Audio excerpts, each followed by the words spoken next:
gala evening yesterday. My name is Dan Münster. I'll be chairing this morning's session, which is about HD video and video conferencing.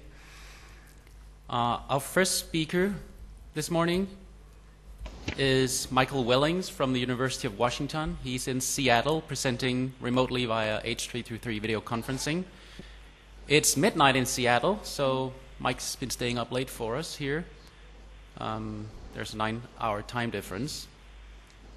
Mike is the engineering director, and he is one of the world's foremost experts on HD video.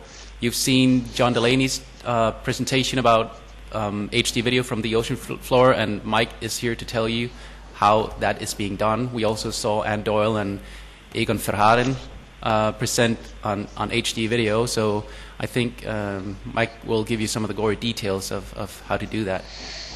And I'll just find Michael's slides here and give the word to Mike, please. Okay, thank you, and good morning. I actually want to hear all about the gala evening thing you had last night. That sounds interesting. Yeah, it's a little bit late here in Seattle, but I usually stay up late anyway, so it's not too big of a deal.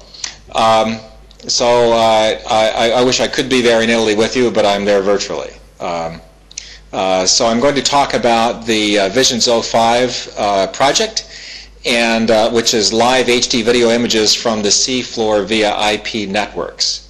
And next slide, please. First, very briefly, a little bit about Research Channel, the Research Channel Consortium. These are three statements that we wrote about ourselves to try and explain who we are. Next slide.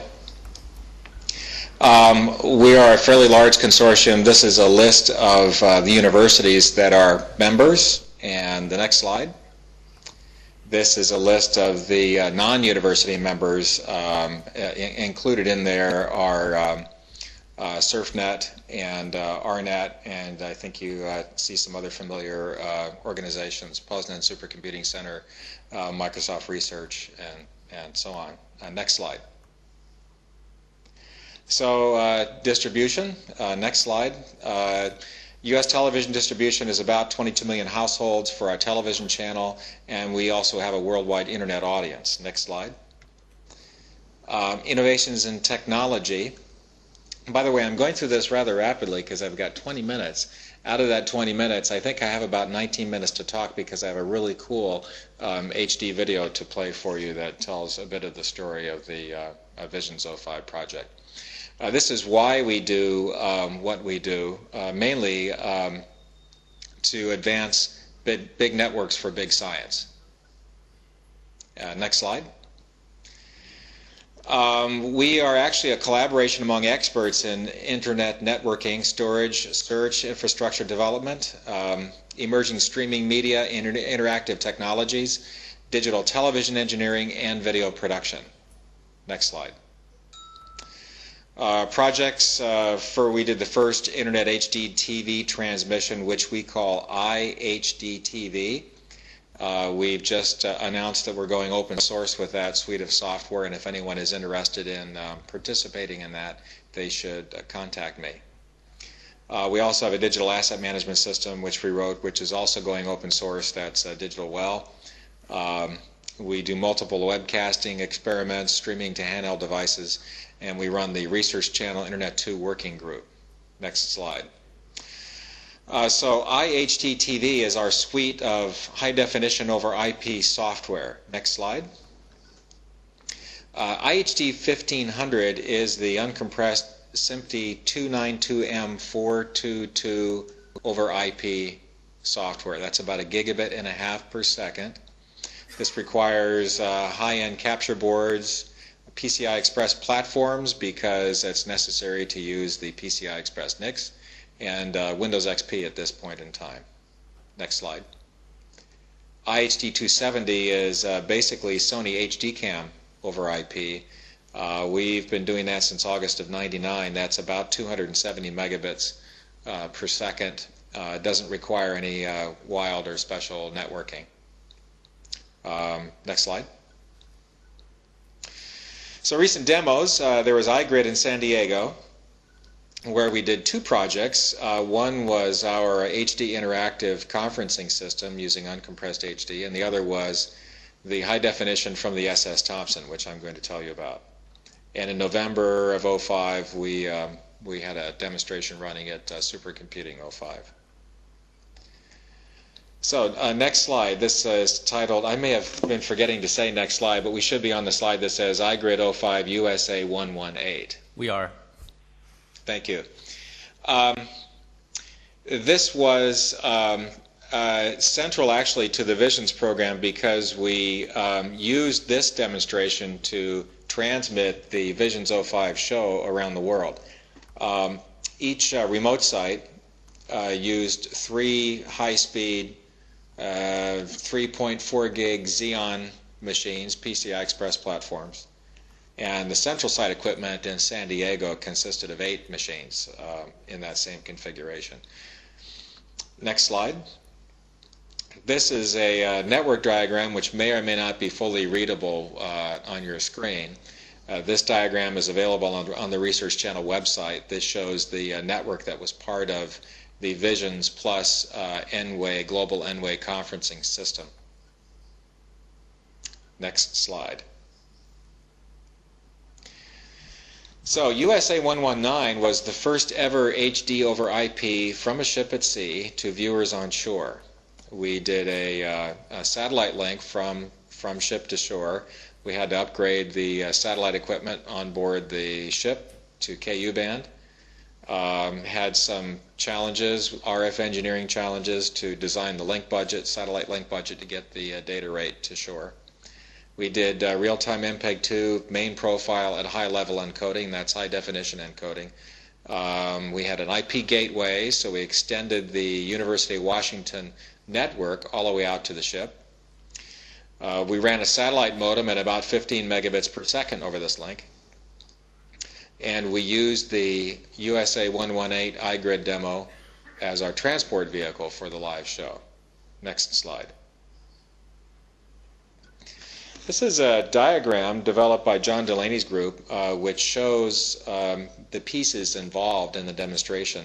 You see the JSON ROV down in the lower left-hand corner of the screen. There's a fiber optic cable that extends from the JSON up to the SS Thompson, and then from the Thompson the satellite link to Galaxy 10R, which is a Pan-AMSAT satellite.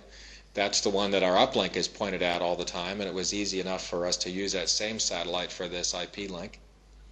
Downlink was to Seattle, Washington, University of Washington, and then we used the network to disseminate the video to multiple locations, Australia, the Netherlands, various other locations at uncompressed rates. We also transported the HD video by Windows Media HD at 720p and MPEG-2 at 20 megabits per second. Both of those were multicast feeds. We also supplied a failover to a unicast feed on the Windows Media 720p stream. So those were live as well. Next slide. So engineering HD from the ocean floor. Next slide. The challenges were the satellite transmission link budget, so the location on the globe, the amount of power we could have on board the ship, the amount of bandwidth we had available to us on the satellite link, and of course the ship's schedule. The HD underwater camera took a while to get this thing, and there's only one outfit that makes them, and it took quite a bit of time to have it built especially for us, and we ran up against several problems in having it delivered on time before the ship departed shore. And then we were doing a live production at sea, and that was also exciting. Next slide. Here's the location. You see the field called Endeavour. That's where the ship was. And there's a picture of the SS Thompson. Next slide. This is the drawing of the camera. It's in a titanium housing.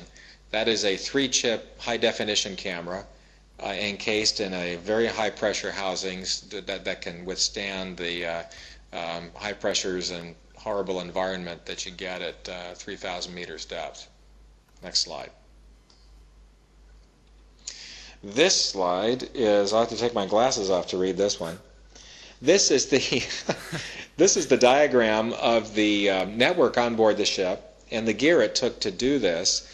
Up in the upper right corner you see a little picture of the satellite antenna. The Jason with the camera on board it down in the lower left. And basically the production gear and the what we call glue devices to convert from digital to analog to component analog to serial digital and back and forth to carry all of the signals from on board the ship all the way back to shore. In addition, we had a live television camera. I think you see it up in the center of the top of the screen. A live HD camera which was shooting pictures of John Delaney and the crew inside the ship as they were doing their science. Next slide.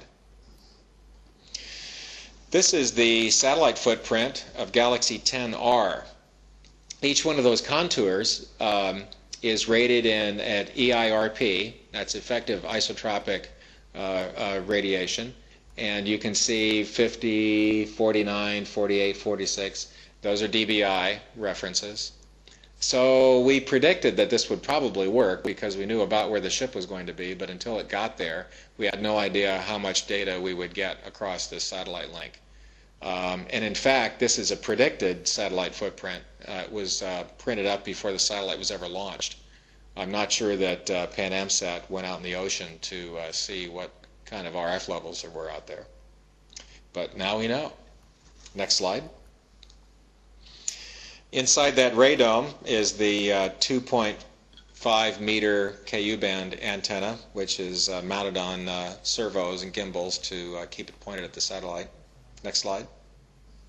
That's a picture of the inside of it. You see the KU band antenna strapped to the back of the, the amplifier. It's a 40-watt amplifier strapped to the back of the KU band antenna.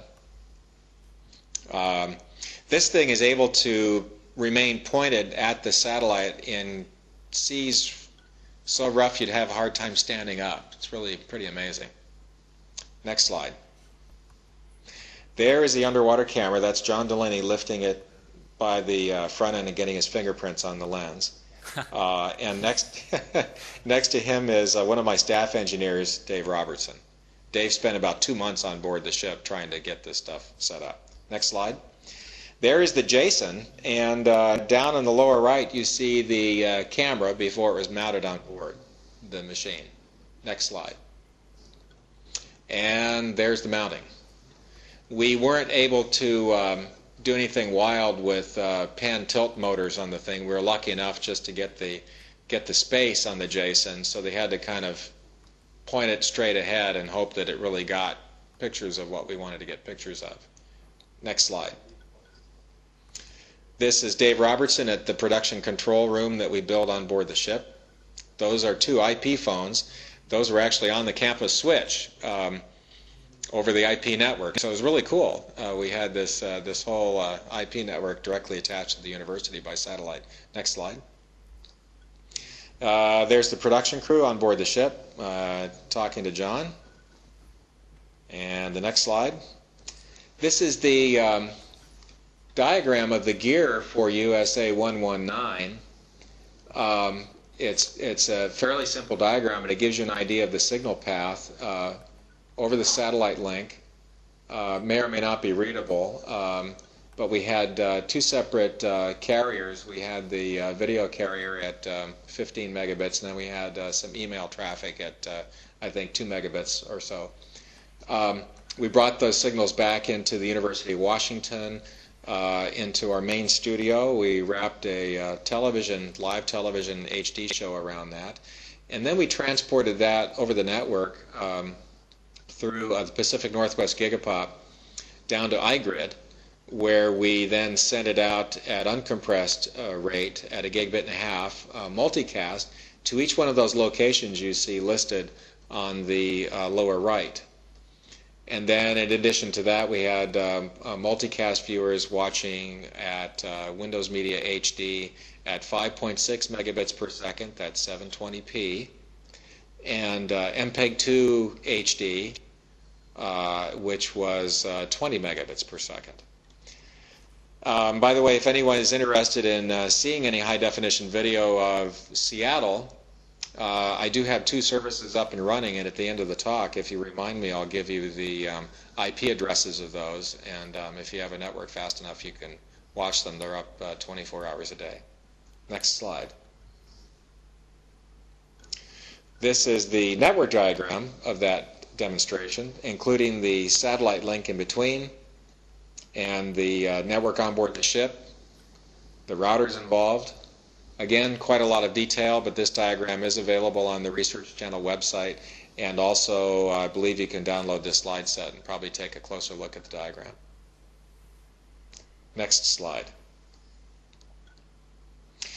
So some follow-on goals, pending funding, of course. We shot about 155 hours of tape, high-definition videotape on board the ship. We did about 3 hours of live transmission, but 155 hours were recorded to tape. And the goal is to store that video at HD cam rate in our digital well asset management system and create a metadata engine for it and make it available for researchers. It's a big project, and we're depending on John Delaney to find funding for that. But we do have a small demonstration project involving a couple hours of video, which we're scheduled to bring online, I think, by July. Next slide. So this is what we do. This is bringing science to your desktop using our iHD TV software suite. We can deliver uncompressed HD delivery for collaborative environments, uncompressed HD for demanding visual applications, like all the detail you'd want to see in underwater footage like that, such as Vision 05 and the Neptune and Looking Project and others. Also, we can deliver compressed high definition in several formats: Windows Media HD, MPEG-2, and eventually the Advanced Video Codec, or H.264 MPEG-4. They're all same name for the same, different names for the same thing. Next slide. These are the formats and the various players we're using currently. We haven't had much success with the Advanced Video Codec, basically because in software it's extremely demanding at 1080i, and there aren't very many hardware codecs out there for MPEG-4 at this point, at least at high definition rates. Next slide. So at this time, I would like to roll the video. This is a Windows Media HD 720p file. It's a 7-minute video, and it tells the story in 7 minutes of the project. So I'll stop talking and let you watch.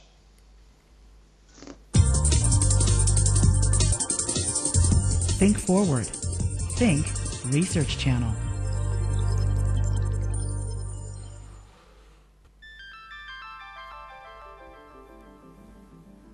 What we're looking at is trying to understand the most extreme conditions on which life can live on the planet.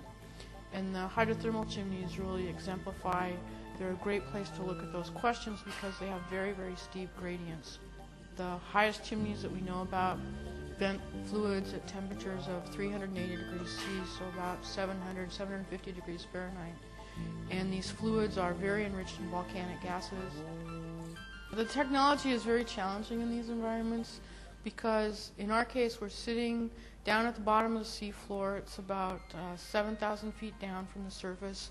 We're using a tethered vehicle, a robotic vehicle called Jason, which is connected from the ship by a fiber optic cable to a small vehicle called Medea, and then there's a fiber optic cable that goes from Medea to Jason. Jason's a great robotic vehicle. We get lots of different images right up to the ship so we can see what the vehicle's doing at the same time that it's doing it. It has 2 manipulator arms. They're mechanical arms that are, one of them has a force feedback, which means that when you use a joystick just like you would on a video game and you pull in on it or squeeze it, you can tell how much resistance is coming up that wire from while you're doing it. So we have, the pilots have great skills about putting instruments in and out of the chimneys. The technical challenges are, one, extreme environment, very high pressure, very high temperature, and acidic fluids. So all the materials that we use have to withstand those conditions. Often, if there's fluids leaking out of the chimney walls, you don't even see the sulfide structures because there's so many animals growing on them. In late August, seismologists, genome scientists, physicists, geologists, and bioengineers loaded temporary lab equipment onto the research vessel Thomas G. Thompson. Planning for the deep-sea exploration of the Juan de Fuca Ridge had taken over a year, and numerous ocean science agencies would collaborate by providing specialized dive equipment and testing instruments. Increasingly, the education and science communities rely on the expertise of IT specialists working in high-end networking, video, and visualization spaces. This is the camera, the camera. During the month-long expedition, a one-of-a-kind research tool would require a unique collaboration with the University of Washington's Streaming Media Video and TV Technology Group. The HD underwater camera would allow researchers to view life forms and Earth structures in a quality and resolution never seen before. Go see what it looks like over on the other end. The goal was to establish a reliable high-definition video transmission from the HD camera on the ocean floor to the shipboard KU satellite, and finally to stream a high-bandwidth 20 megabit per second signal worldwide. So what we're doing now is we're testing the network and we're bringing it up gradually to the higher bit rates so that we can see when the asymmetry in the network causes the routers to malfunction. So we're starting now at 1 megabit, and then we'll bring it up a little higher. I don't know what increment Dave wants to go in. But as we go up, at some point the routers will fail and they'll be able to tell, hopefully, where that failure is taking place and fix it. Testing and equipment installation had to be completed before the Thompson sailed. Okay, 20. We're good. That's it. It's working. We got color bars. Oh, that's a good sign. That is it. You got it. How about that a picture? Is okay. Precisely plus 4 or so. Okay. Video went away. Let's see what we're going to have. Here we go. Oh, we have a picture. Jason, that's the camera. Oh, the wow. camera. Look at that. Cool. That's full HD. Yeah. Look, you can even see the dust on the lens. And people get really distorted as they walk across here because of that big glass dome in the front of it. Look. Hi there, Dan.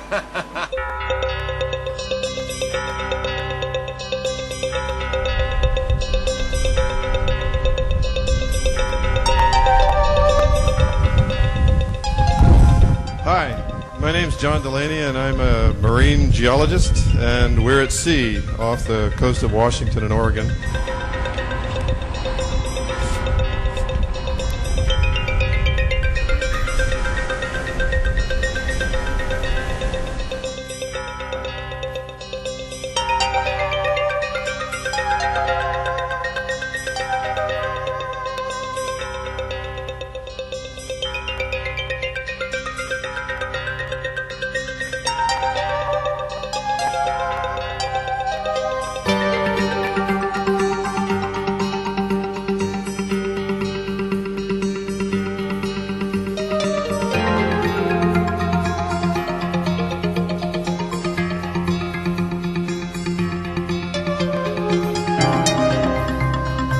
I've been here for over 20 years, and this is the first time I've ever seen views of a structure like this. It's pretty magnificent, so it's a total gift for us right now.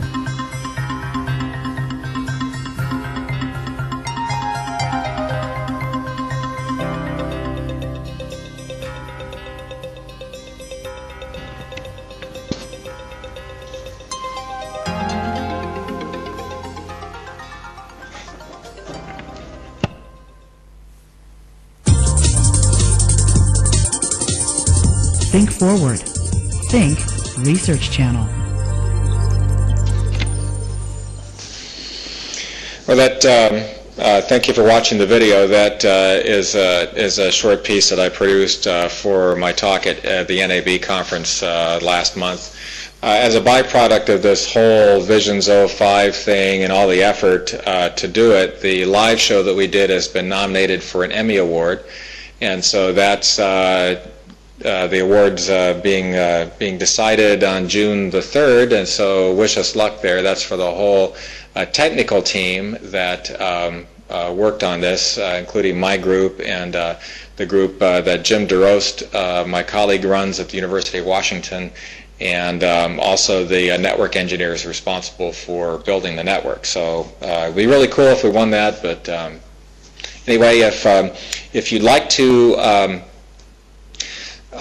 look at any of this live high-definition stuff that we have running, I've got a 20 megabit stream that's multicast. That can be viewed at the IP address of 233.0.73.26, and that can be viewed using an MPEG-2 player such as VideoLAN. It's about 20 megabits per second. We also have a Windows Media high-definition stream available. The link to that is on the Research Channel website. If you go to our new website, you can dig through the projects area and find a couple links to it. We also have the Visions 05 hour-and-a-half show loaded up there. So I'll stop talking, and if there are any questions, I think we have a few minutes left. Thank you, Mike.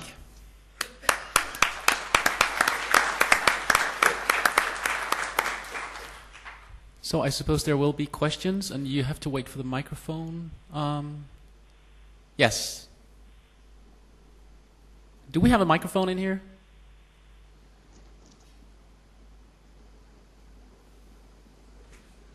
I guess all the AV people went away. Oh, here it is.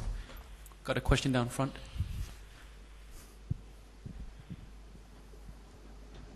Thank you. I'm wondering, how did you persuade PanAmSat to give you that satellite uplink? It must have been horribly expensive, or did you persuade them to sponsor the event? Well, unfortunately, we actually had to pay for it. Research Channel uses Galaxy 10R for the national broadcast of our television channel. So we already had a contract with them, and our uplink was already pointed at the thing. That made it a bit easier, and they gave us a break on the satellite time. But we actually had to buy more time than we had anticipated because of the test time required to make this work. But it all worked as predicted, so I think when we do this next time, it should be a lot easier and cheaper for us. Okay, thank you. Okay, there's a question down in front here. I'm Peter Hall from Oxford University. Hi, Peter. Hi, Mike. Basically, I wonder, how did you do the lighting down there? It's pretty dark there, the water has high absorption capacity, and you needed to get electricity down there, so it might be pretty right. Yeah, lighting was a challenge, especially for high definition. There are lights on tripods, and they're actually set up around the area that the researchers view. And these lights are powered by, they drop this big sled down there that's got a ton of batteries on it. They've also got big cables that come down from above, so they're able to power these lights that are standing on these big tripod light stands on the ocean floor. Plus there are lights on the front of the Jason as well. Do we have a final question? Okay, in that case, I think we should thank Mike again.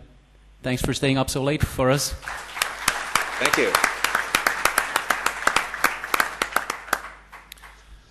And the next speaker is Peter Hollup from CESNET. Peter has a PhD in informatics and works also with HD video, and he will present what they've been doing with multi-point HD video conferencing.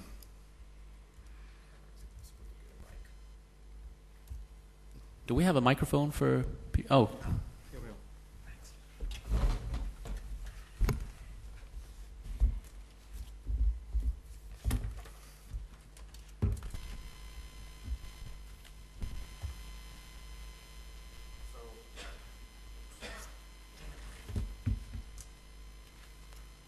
Good morning, everybody. Can you hear me? Okay. So thanks, Dan, for your introduction and for inviting me to talk to you a little bit about high-definition video conferencing we are doing at CESNET at Maastricht University. I'll dig a little bit deeper in what Mike mentioned regarding uncompressed high-definition video because we have developed our own system for Linux, and I'll also discuss more on network distribution of high bandwidth streams in a user-empowered way. Here you can see, or hopefully see, oh, you can see anything.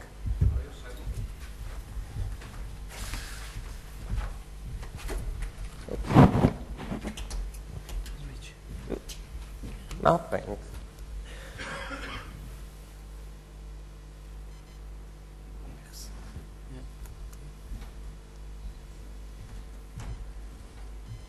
Oh, got it. Okay, now there's nothing here, but... It doesn't matter really, hopefully. Here is the outline of my today's talk. I'll talk a little bit about video quality and high-definition video, about uncompressed HD over IP. Then I'll go for data distribution in the network and how to do it in a user-empowered way so that you hopefully don't need administrative privileges for your data distribution. I'll discuss a few demos we have done recently, and in the last part, which is just one point here, I would like to provide some feedback to the networking community who might be sitting here. From our experiences we got during last half a year, and what I think is important for future development in the networking environment. So basically, regarding Dan, would it be possible to have the image here still, because I'm kind of looking all the time to the... Yeah. Click one time first. Yeah, I'll try. Yeah, I think it's always a second. Then you click Yeah. show up, I guess. Okay, click another time. Lost it there. Just another time. Okay, one more time. Okay. Did you do it? Yeah. Read what Yeah.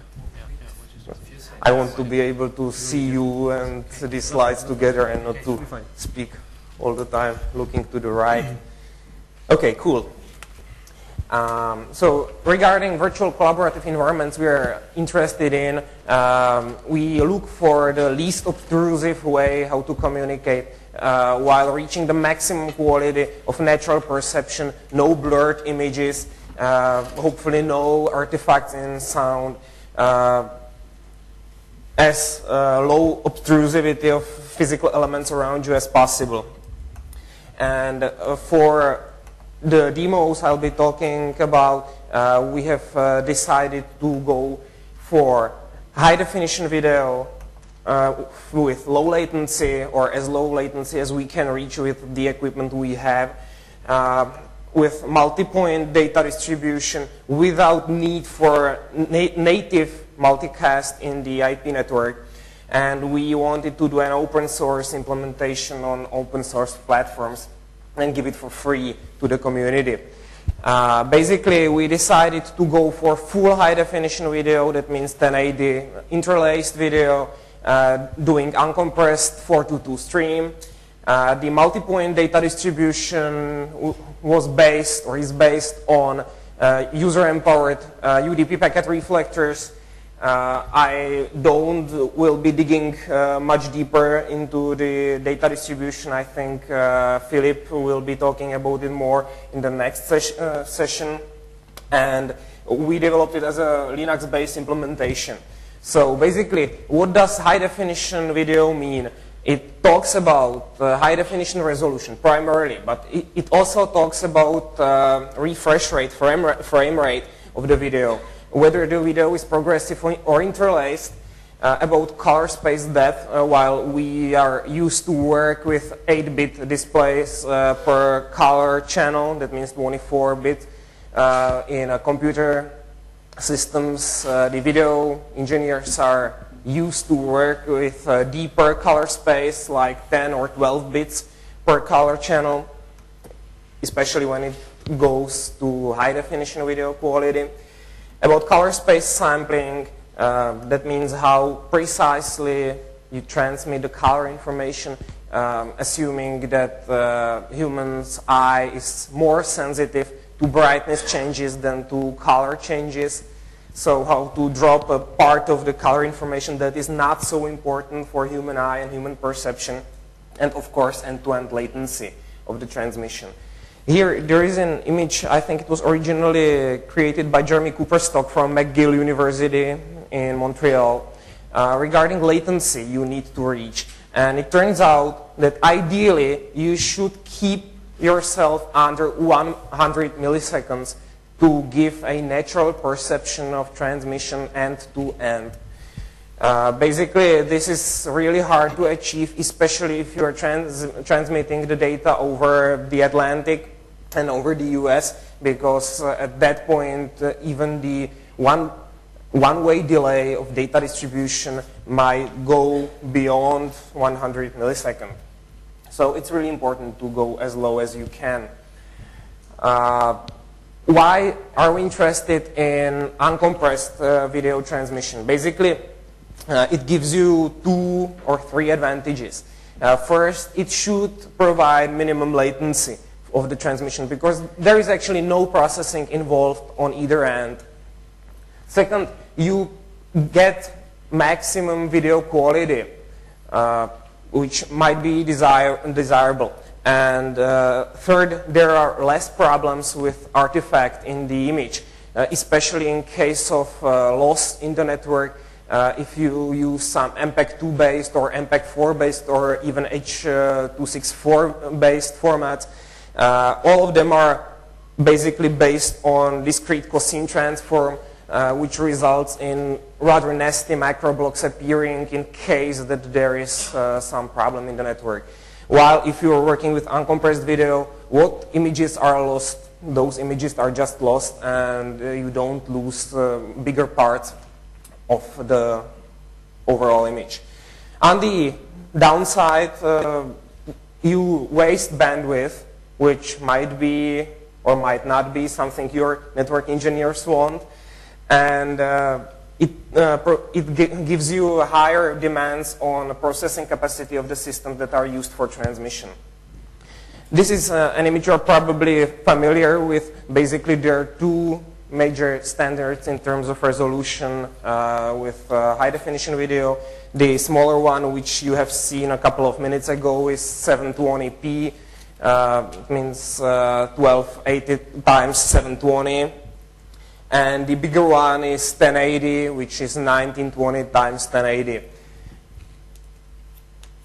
Here is what you get when you try to transmit uncompressed high-definition video. According to SMTP 292 standard, you actually use a little bit higher total resolution than the effective resolution. This is due to something called blanking lines, which I don't want to get into here. So the total resolution is 22,100 times 1125. You work with 10 bits per color channel. That means 30 bits per point in the image or per pixel. You usually work with 30 frames per second and a bit either progressive 30p or 60 interlaced frames, or fields, sorry. And you decrease the overall bandwidth to 2/3 because of using 4:2 color space downsampling. Basically, if you want to preserve really maximum quality of the image in case that you work a lot with primary colors like red or blue in the image, and you want to work with full color information, you can do it with a common high-definition SDI interface, which is kind of standard in professional video processing of HD signal, and you need so-called double-link SDI. And that is called 444 color space sampling. Our system is based on transmission of the signal that's basically according to the 292 standard SMTP. And we're transmitting it, wrapping into RTP, UDP, IP stack. And it's contrary to the Mike's system we have heard of a couple of minutes ago. We use the RFC 4175, which is kind of a standard how to transmit this information over the IP networks. And we require using jumbo frames because otherwise it's not possible to process it on common PC architectures. So our implementation is, as I've mentioned before, Linux-based. We had started off with ultra-grid software by Colin Perkins and Ladang Harai, and extended it with full high-definition video support. The original version supported only 720p. We are now supporting 1080i. We have optimized the software display so that there is no specialized hardware needed on the display sides. We are able to do everything in software, but it required assembly optimizations for AMD 64, and there is a number of other enhancements we have introduced. Currently, we are limited to using DVS Centaurus cards because these cards are the only ones supported on Linux platform currently, which is kind of sad because we're pretty happy with those cards except for 2 points, price and performance. Regarding price, it's extremely expensive. It's like $8,000 a piece. And regarding performance, it's not low latency card LS. They had a previous version which was able to do so-called DMA. It was even more expensive.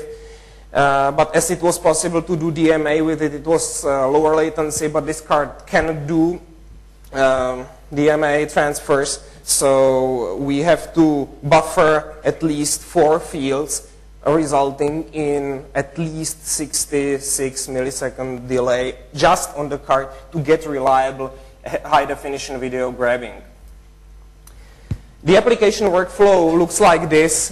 Basically, you start off with some high-definition camera. You either get, if it's professional camera, you either get direct HD SDI output, or you need to have some other equipment, in our case, AJABox, to convert from analog high-definition video to HD SDI. The HD SDI gets grabbed in a computer using the Centaurus card I've mentioned. It gets processed by the ultra-grid software, and it gets piped in the network using a 10 gigabit Ethernet card, in our case, Chelsea OT 110.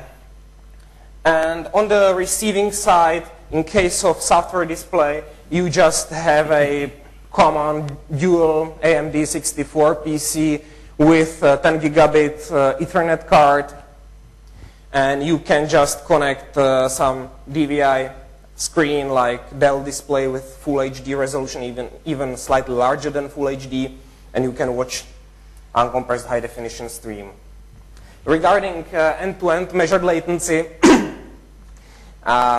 here is sort of analysis of what we have. You can see that the end-to-end latency from really end-to-end, meaning from the camera capturing till it gets on the screen, is 175 milliseconds in our current setup, and the vast majority of it is because of Centaurus buffering on the Centaurus high-definition capture card. So the interlacing, for instance, and color space downsampling, which have to be done for the software display to look nice, are just 7 milliseconds each. The overall processing in a graphics card and in the system is about 41 milliseconds. The LCD latencies, according to manufacturer specifications, is about 25 milliseconds. And the rest, about 28 milliseconds, is we attribute this to the in-camera processing in the conversion boxes and so on. So the rest of the latency. Regarding network distribution, as I've mentioned, we decided to use our UDP packet reflectors. While, for instance, Philips Group is more interested in providing a service production quality to the scientific community, we are more interested in pushing the reflectors as far as we can and trying what happens. So we have found that we're actually able to duplicate data streams up to 2 gigabits per second on AMD 64 box. So basically, we're able to duplicate high definition uncompressed stream without serious problems. The only requirement is, again, using jumbo frames. Otherwise, you will end up with too many interrupts and too many packets per second to be handled on common PC. Our reflectors are optimized for performance, though they're pretty modular, and they also support some peer-to-peer self-organizing capabilities. We have also tested optical splitters for data distribution, and I'll talk a little bit more about it in the conclusion section. In the last half a year, we had 3 demos. 2 of them were public. It was during the iGrid. It was CZ101, a high-definition multi-point video conference, and the second during iGrid was US127, which was collaborative visualization of some scientific problems. In this case, it was some collision of black holes. It's a very common problem. You actually meet it every day. So the theoretical physicist wanted to discuss and work over some simulation of collision of black holes, and they used our software and our data distribution plane to visualize their results. The same demo as the iGrid one was shown also during the supercomputing, and basically to give you an idea how it looked like, this was the iGrid demo, and this one was the supercomputing demo.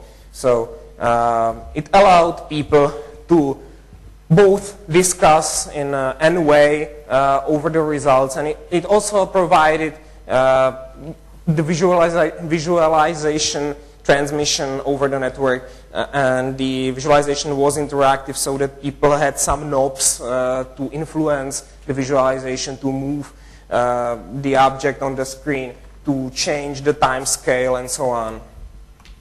Basically, returning back, the visualization and the N-Way conference connected in all cases those 3 sites, I mean San Diego, or in case of supercomputing, Seattle, then Baton Rouge in Louisiana, Louisiana State University, and Brno in the Czech Republic. The data distribution was handled in Chicago, where all the optical circuits got connected, and we had UDP packet reflectors installed in there in EVL laboratory run by Tom DeFanti and Maxine Brown. As I mentioned, we are able to duplicate, but just duplicate the high-definition traffic as of now because of maximum throughput of internal PC architecture and the buses installed in there. So we used 3 reflectors, and each of them was replicating 1 stream to all the 2 remaining sites. And the overall latency was in one part limited by our software and our end-to-end latency, and on the other hand, it was limited by the network one-way latency, as you can see here for comparison. So that's about technical, gory details of what we have done. And now I'd like to spend a couple of minutes with a few thoughts on where we are heading to and what we need from the networking community, giving hopefully some useful feedback. So basically, you can always try to increase the resolution. During the iGrid, people from Japan demonstrated compressed transmission of 4K video, meaning 4,000 times 3,000, They had some prototype of Olympus 4K camera, digital one, and they had a prototype of Sony projector. It was very nice to watch, and there are definitely many applications, for instance, in medical sciences, that can utilize such an extreme resolution. We are also playing with stereoscopic and holographic transmissions. Basically, the stereoscopic one is pretty simple. You just transmit two streams and use some stereoscopic mounted cameras and say some projectors with polarizing filters and polarizing glasses, and you can watch three-dimensional high-definition video. Also, you can work with as high-definition audio as you can. Basically, the most problems you encounter are not in the computer transmission usually, but more in the wiring problems. And incorporating another natural media like haptic feedback, for instance. If you have some simulations, you can provide it in a way known to people from gaming community, that they can get some force feedback on their devices. Of course, we would like to have more efficient reflectors. Basically, we have run a successful test of optical splitters for high-definition data transmission before the iGrid. But the problem currently is that it breaks slightly Ethernet protocol. Because if you imagine how to connect the network using optical splitters, you will end up with one channel going from source to destination that is split into multiple channels. But you have problems with the backward channels back to the source. So we could have done it during the iGrid demo, but we had problems that actually no one gives you a real lambda. Though everybody is talking about real lambdas and lambda provisioning and things like that, you actually do not get as isolated environment as we would like to have. For instance, during the iGrid, one company was showing an encryption demo, and it actually turned out that it destroyed the network for a while. And everybody was wondering what's happening, and actually what happened was that the encrypted traffic resembled ARP discovery, and the routers on the way went completely crazy. So these guys were, of course, again given lambda service. But on the other hand, they didn't get real lambda service, because what we do understand under lambda service is a real dedicated path that doesn't mess up with IP and with all the protocols above. So basically, it's not very easy to get a real dedicated lambda path that doesn't mess up with the higher levels of the TCP/IP stack. Second thing is that definitely we would like to have a reasonable control plane. Currently, if you want to establish a circuit, it usually requires calling people on the right places. During the demos, we had red phones, not to Washington, but to Chicago, to Amsterdam, and to every place which was setting up the network for us, just to negotiate when the things can be set up and so on. So basically, if we can have some integrated control planes, which we can control as a service like UCLP project from Canary, basically it would be great, and it could be integrated even with our reflectors, so that we can set up both the data distribution in the optical network and the data multiplication in the network at the same time. Second important thing is quality of service. Currently, when you talk with people from quality of service, it usually comprises TCP/IP stack on the sending host, some IP layer in the network, and then TCP/IP stack on the receiving host. Basically, in our experience, it's much more complicated than that. especially if there is some data processing in the network. You need to think about processor reservation, memory reservation, bandwidth not only in the networking subsystems but also in the storage subsystems in case that something gets stored and so on. And basically, even the problems I have mentioned regarding the encryption demo during the iGrid could have been handled by the quality of service if every switch and every router would have implemented something, some high degree of quality of service, so that, for instance, our processing couldn't get more than several percent of the router capacity and switch capacity. So these are just a few ideas we have about networking and about feedback from our application community to the networking people. Related projects, I have mentioned UltraGrid, and Mike has also demonstrated his research channel.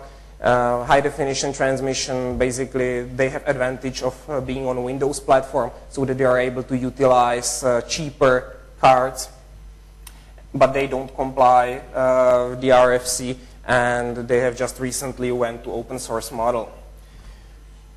So if you are interested about more information about our system, you can just visit the website mentioned there. It's a wiki-based web where you can find the most gory details of the system, and you can also download a bootable DVD which can run our software. And it has everything installed on it. So the people who are involved in this project, and thank you for your attention. I think I'm on time, or I hope I'm on time. And if there are any questions, I'll be more than happy to answer them. Thank you, Peter.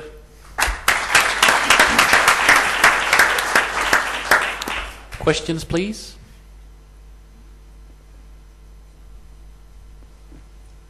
Okay, Egon has a question.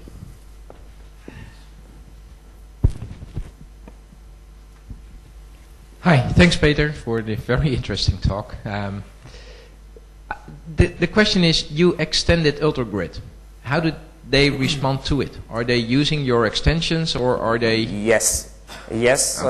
I have talked to Ladan 2 weeks ago during Infocom conference, and she's incorporating our extensions to her code. So I think the current releases of UltraGrid is extended with our extensions. I'm not sure if it's if she has already incorporated all the extensions, but she's working hard on it. Okay, and the second question is, unfortunately, like you said, the Centaurus card is the only one supported right now. Yeah. There was some talk that also other cards would come out with Linux drivers, or ones would be developed, for instance, Blackmagic Design. Yeah. Any news on that? To be honest, basically only bad ones as of now. I have talked to both Aja people and Blackmagic people, and they both said, okay, we eventually, well, it's even more complicated with Aja because they have Linux drivers. The point is that they only provide them to OEM providers. Actually, there is one editing system based on Linux and Cinderella software, which is based on Aja Xena card. But they refuse to give out those drivers to ordinary people. And regarding Blackmagic, I got a response like, okay, we will eventually make those drivers, but, you know, nobody knows when. So, actually nothing definitive. Okay, we'll talk to them again. Yes, if you can support me, I'll be more than happy to reopen the issue. Okay, is there any further questions? Well, I think that was a good idea, Egon, that maybe the community can help here and try to push the vendors to provide those drivers.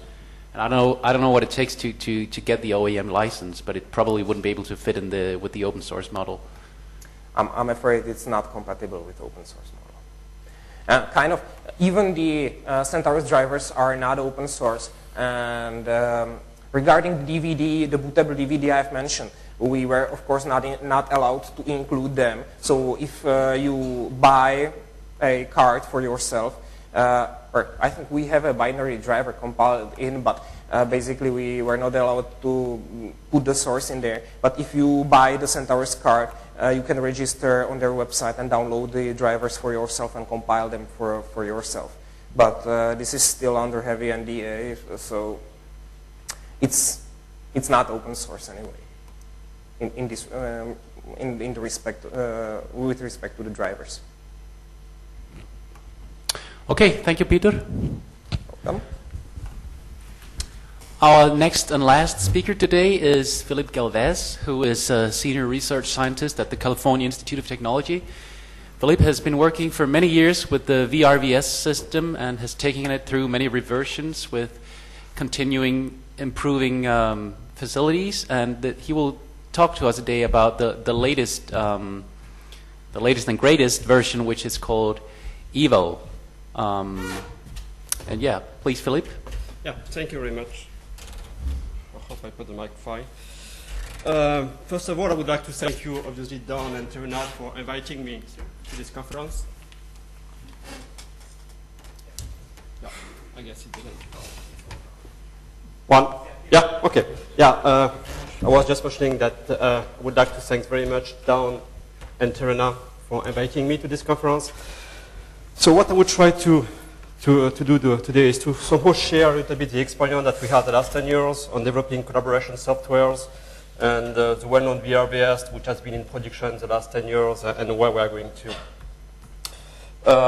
So this is a little bit the outline about what I'm thinking to explain to you, VRVS status, just to give you a quick status about what we are, what is the production systems, which is used daily by many of the physics communities.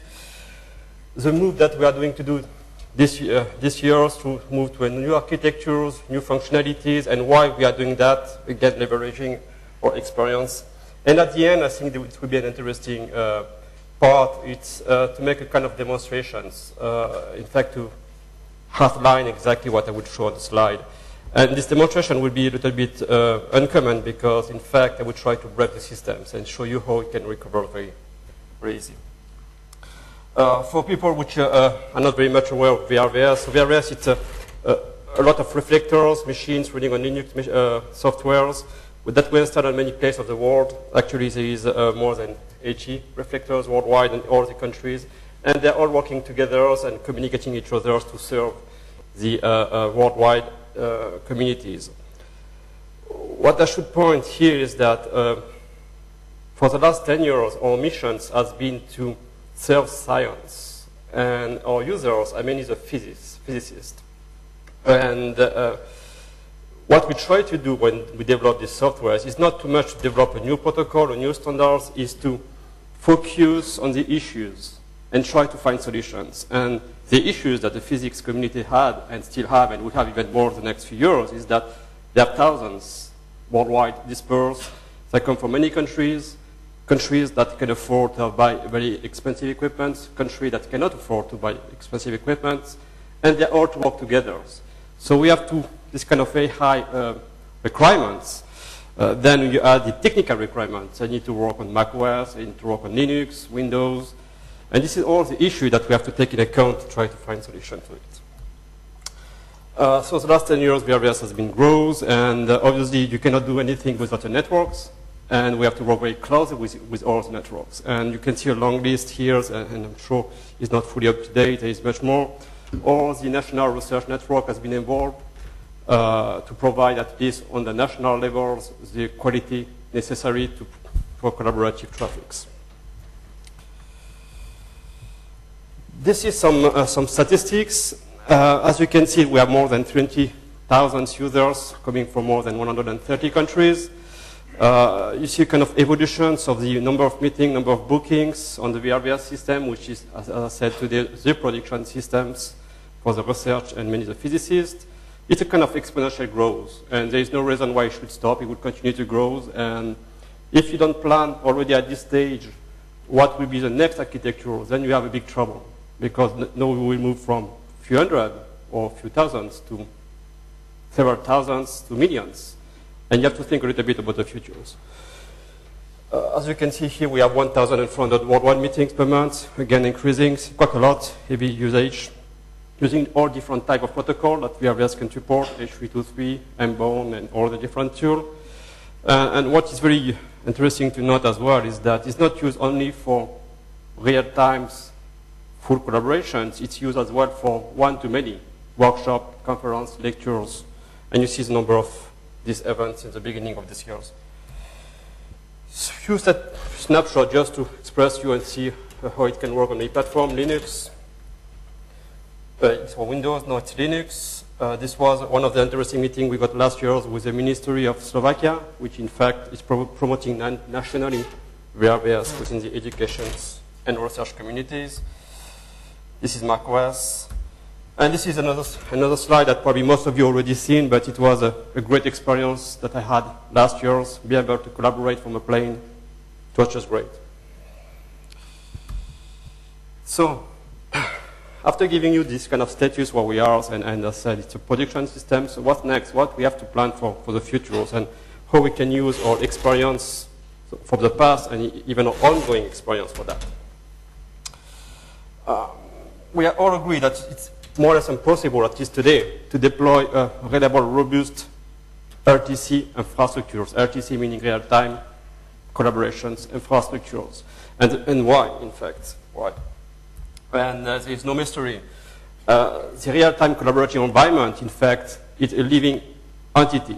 It's changing all the time. And we have no control of all the devices. It can start from the PCs. Everything can happen on my PCs, on my endpoint, on the node, on the networks, on the firewalls. Nobody controls it. So at any time, nobody can assure me 100% that the meeting will be going fine at the specific times, whatever effort you are trying to do. And this is a fact. Well, now the questions, without being too pessimistic, any solution for that? And this is what we are trying to work the last few years, leveraging our experience and trying to build the next generation systems. So, in fact, our solution here is to try to create a kind of living real-time collaboration infrastructure, which is in fact capable of adapt to the change in real times, to the environment change, and so transparently from the end users. And this is here very challenging. Again, coming back to this predictability of the collaborations tool, just to highlight where we are, it's pretty easy to connect to a server somewhere. It could be an MCU, could be multicast, but it's clear that we have no control again on all different pieces, the networks, the boxes, which is in the middle, the reflectors, whatever. We don't have the control of the desktop users. We don't have the control of the networks in general. So the approach that we start to do is to say, fine, let's try to monitor all these pieces. Again, coming from the desktop environments, from the networks, from the central box, central networks as well. Let's try to get all the information that we can get from them and try to understand their status. And the second step is that as soon as you get all this information, is it how to create a global understanding, a global view, because I gather all this information from all these different components. Now I want to have one level higher and understand what's going on these environments and how they can be interrelated each other. And this is very, very challenging. And if you manage to do that, then you start to get a kind of autonomous system that all the different pieces are related to each other and can make some actions. What's even more difficult is that, as I said before, it's easy and we have a lot of systems, a bunch of systems on the networks or available to the community today, which is based on the kind of server client architectures. You put something in the middle and you get connected. You can have 20 users, you can have 50 users, eventually 100 users. I would say, so what? We have millions. So how you manage to get this kind of scalabilities? So you have to think even larger than that, not only of your central node, it's not multiple nodes, and how you get this fully global view and get global RTC infrastructures monitoring. Linked with these scalability factors, this reminds me a little bit when we started the internet, it was easy to connect one node to the others in point to point. Everybody was able to do that at this early age. And then it was more difficult to have 3 nodes and 4 nodes and more. We are in the kind of same state here, which is, yes, it's easy to connect few people. That's great. But then what about when you increase the numbers and you see that more or less all the key key factors: scalability, reliabilities, securities, usabilities are going very down. So as soon as you start to increase the numbers, and here we speak about the internet scale or the research academic scales, not few hundred, not few thousands, much more. I was listening to the talk from Michael 2 days ago, and it was a great talk, and I learned a lot, and he expressed a lot of things that I think personally I like, and I agree. But one of these lessons, lesson 17, was there is nothing more dangerous than a node model applied to a new bedroom. And I cannot be more agree with that. And this is what I try to advocate the last few years. Let's change our minds. Let's make things different. Otherwise, we'll have the same mistake again, and we will never move. Taking this in axioms, so this is the kind of architectures that we try to do in Evo. On the bottom, you see what I use called centralized architectures. The well-known is H323, but not only, where you have different nodes that get connected to this central point. And you have, again, no control about this node, the network to reach this node, and even the endpoint. If this node is going down, obviously everybody is disconnected. It's happened sometimes, everybody is screwed, and, well, nothing you can do about that. We know that these architectures are mainly driven by the telecom companies, H320 early on, H323 after that, where they try to replicate the same protocol, the same way of thinking to the internet or on the IP networks. It works quite well. I mean, you have a low scale, you connect a few boxes, few 10 boxes, everybody is happy, that's great. Well, it's not a working solution for us. On the other side, you have the full peer-to-peer type architectures, and obviously the well-known is Skype. Everybody speaks with everyone. That's great. That's fully scalable, and I think it has been a great kind of advancement on the way of thinking. But to manage the services, then it's become a problem because you have no control at all what's going on. Your PC can be used by anywhere. If you have service providers, you cannot even monitors, have a security mechanisms on the top of it. So it's not very much manageable. So what we did is to create a kind of peer-to-peer networks, overlay networks, not on the client side, but on the server side, which in fact we get in the middle a kind of full managed peer-to-peer environments, overlay networks, where the client in fact connects in point-to-point to any of them. If one of these nodes is going down, they would just reconstruct each other's and create the networks. If you lost the connectivity to one node, automatically you will be connected to another one. Completely transparent from the end users. And this is where we are moving now. So to do so, we create a software agent that we used to call Panda, just to give a name, to create this overly intelligent agent. So basically what he's doing is just, when you start, you register the high-level directory services, and it's capable of reacting any component of services that he needs to, automatic code update, continuous monitoring between all his peers. So he understands everything in real time, what's going on between him and his peer. And he got the general informations. He can reroute the traffic at any times, transparently following the network characteristics, or any change that happens on the networks. He can encrypt all the traffics, video, audio, IM, chat, anything that just cross over him. He can send alarm notifications. Something is going wrong in my node. If I have a service provider and I want to know what's going on, I get an alarms. And when you get an alarm, you can have an automatic action. Something is going on my node. Maybe I should disconnect myself to avoid to have the meetings going badly. You can provide dynamic services to whoever is capable of receiving it, because you understand the global view of the environment and keep, obviously, statistics and history.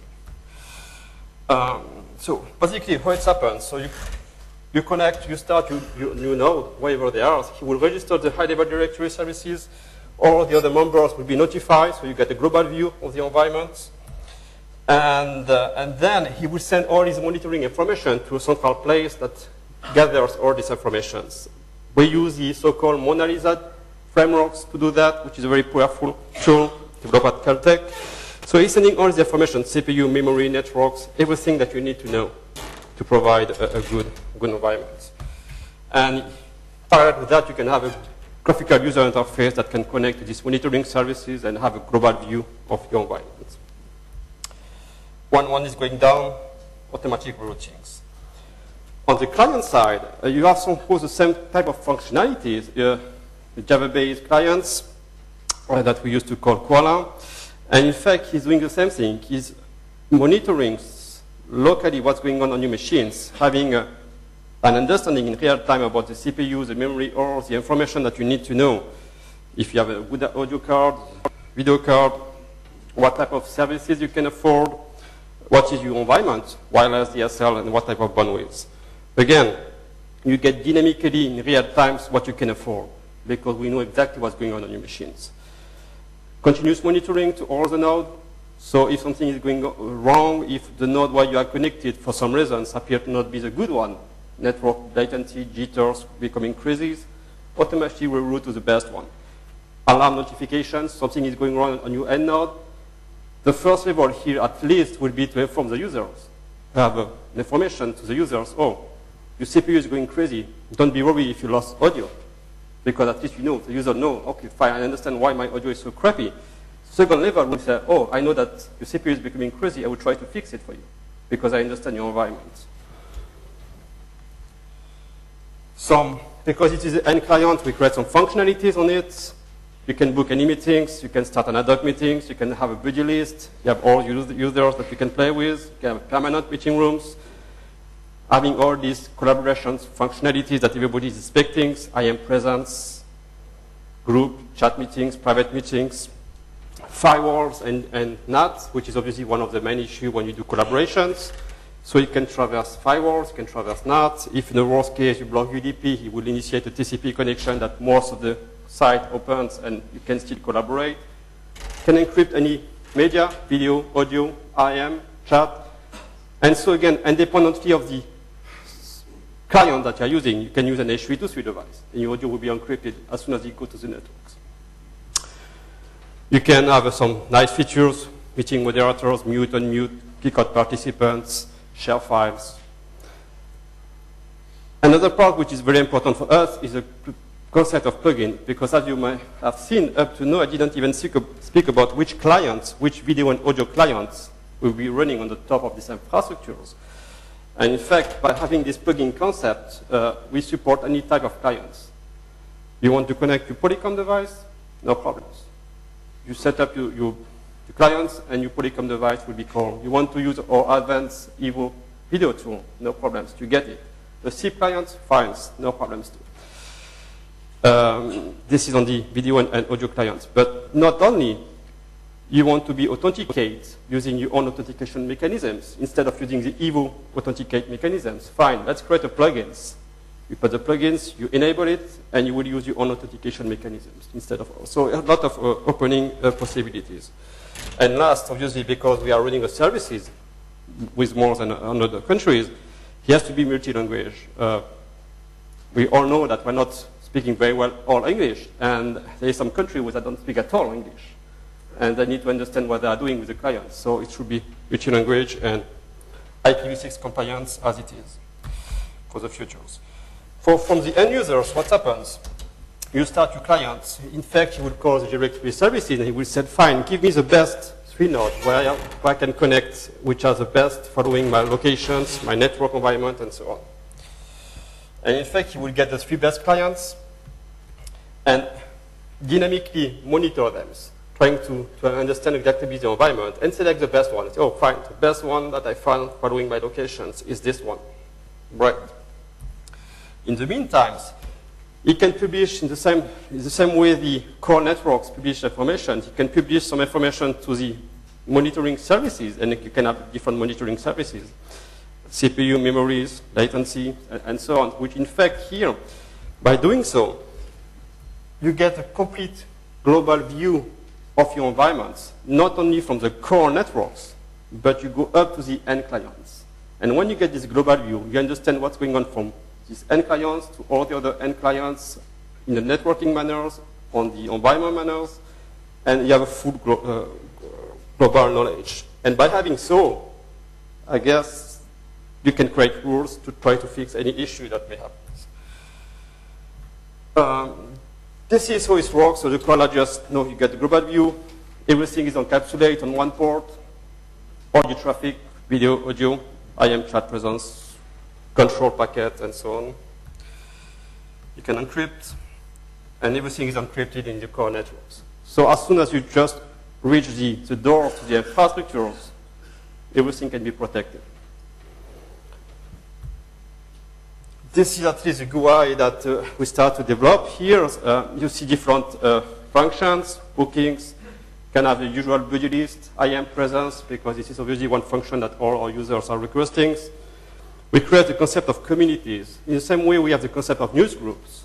You get your buddy list, that's great, but now you can subscribe to communities, or I belong to the INFN communities, or I belong to the CMS physics project. You subscribe to it, which means that you get all the information from these communities, or the IM presence of people which are already subscribed. You can invite anyone which appear on the list. You can see all the meetings going on, and so on.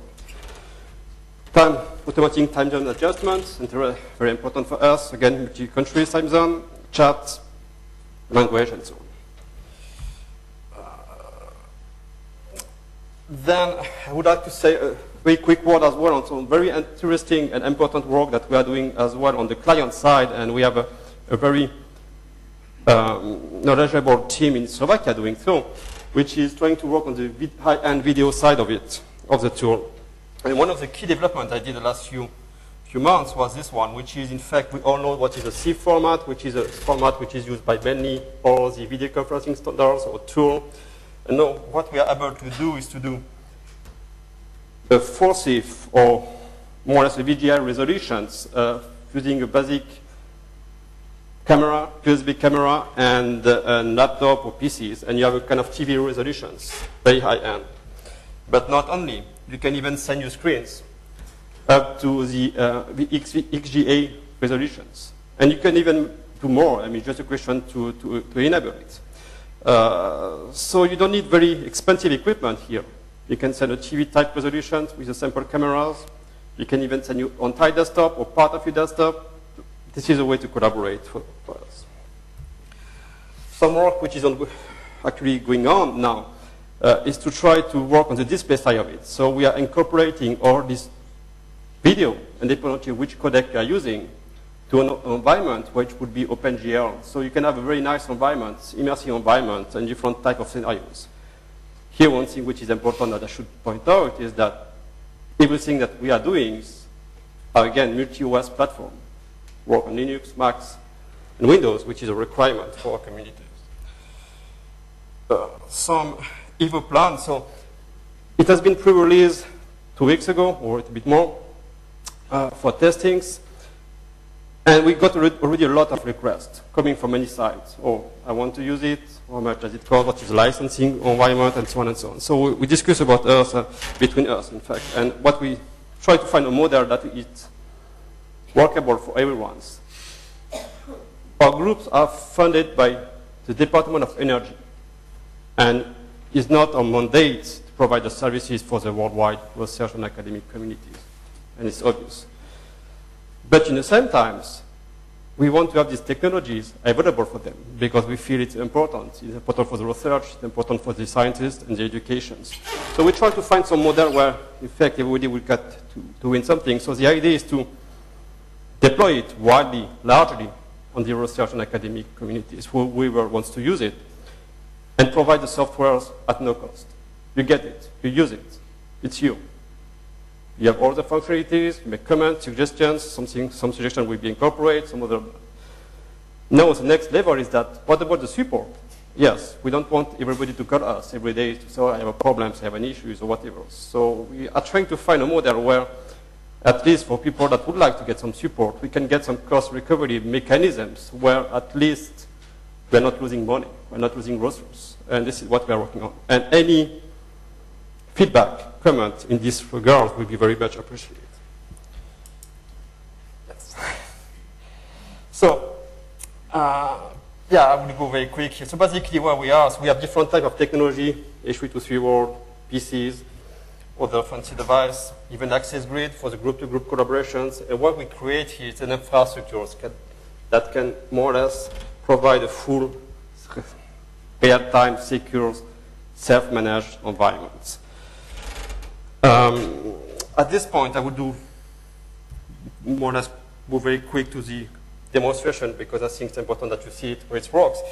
So this is the environment that we will be which is working now. I will try to kill a node in the middle of the network, and we will see if we can recover. The second quick demo will be to kill a node where I am connected on, and we will see what happens. And maybe if we have time, I can try to overload my PC and see the actions. So in the not wasting time, let's move it quickly to the demonstrations. I think I have 5 minutes. Is that correct? Including questions, yes. Including questions, okay. Let's do that quickly. So you see all my colleagues, by the way, which are actually connected here. You see the clients side of it. So they're all coming from different places, Geneva, Slovakia, here, and even California, but it's late. This is the client I was mentioning about. So you've got all these IM functionalities here. So you can invite anybody on the meetings. You can have, let's see, as I said, you either communities you want that you subscribe to, or you can even have all the list of all the other communities, following by disciplines or research networks. If I pick research network, I see everybody there. And I say, fine, I want to subscribe, open these communities, and I will be part of it, and see everybody that will be subscribing to the same communities. Language, quickly, you want Chinese, you get Chinese.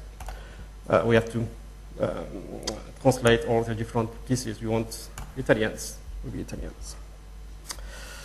If you have any translators, it will be much more interesting. You want to mute, unmute anybody's, you want to kick out anybody's, you do it. It's as easy as that. You want to share file, you upload, and you bring your meetings. But this is, let's say, the environment. On the video side, again, quickly, you get all the video, and you say everybody there. Probably they can hear us. I can say hello if I want. One thing I wanted to show you quickly is this video. Why? Because, in fact, this is a VGA resolution video here.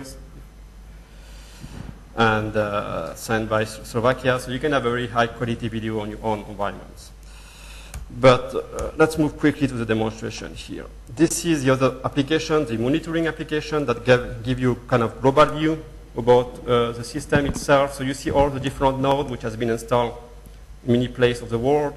They're all interconnected each other. You can have a zoom. And you can all monitor any of this node. I mean, you can go here and say, okay, I want to monitor the CPU, and you get the CPU plots. So everything is monitored at some point. Let's go back here. You have kind of more, let's say, logical view of all the different people on the different nodes which we are connected here. You see here. So you get a full understanding and full monitoring between this node with a kind of quality factors, networking quality factors between all these nodes, as well as from the end users to the node. So what I can try to do here is just to click this node or stop this node. Let's see here. Let's try to. Okay, so if I start this node, which is in fact running in Ukerna, actually, so what's happened? Well, we'll see.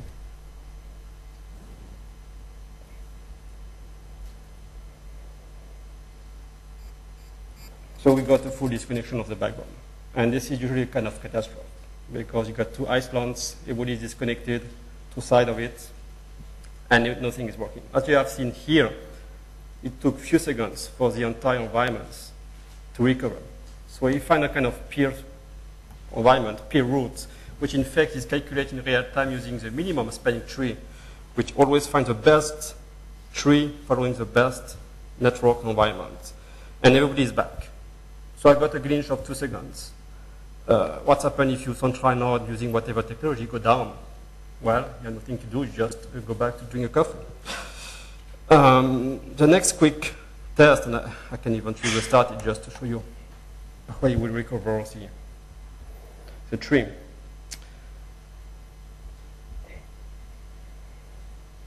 Okay, he's back here, so he will just subscribe himself to the core networks and automatically he will be connected.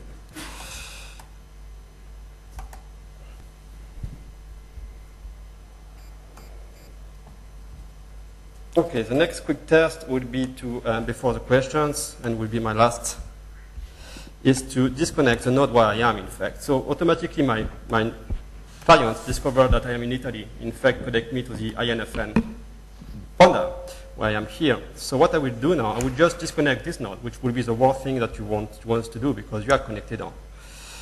Let's try to do that.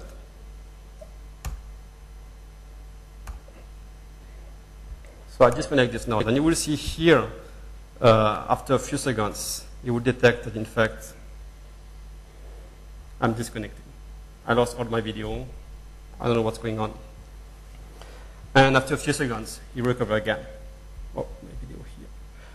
So I've been reconnected to the Panda in renal terms. So automatically I'm here, and I've been reconnected to it. Well, I think I should stop here because I'm going over time, but I think you got the ideas, and if you have any questions. Okay, thank you, Philippe, for a very nice presentation and a very impressive demonstration as well.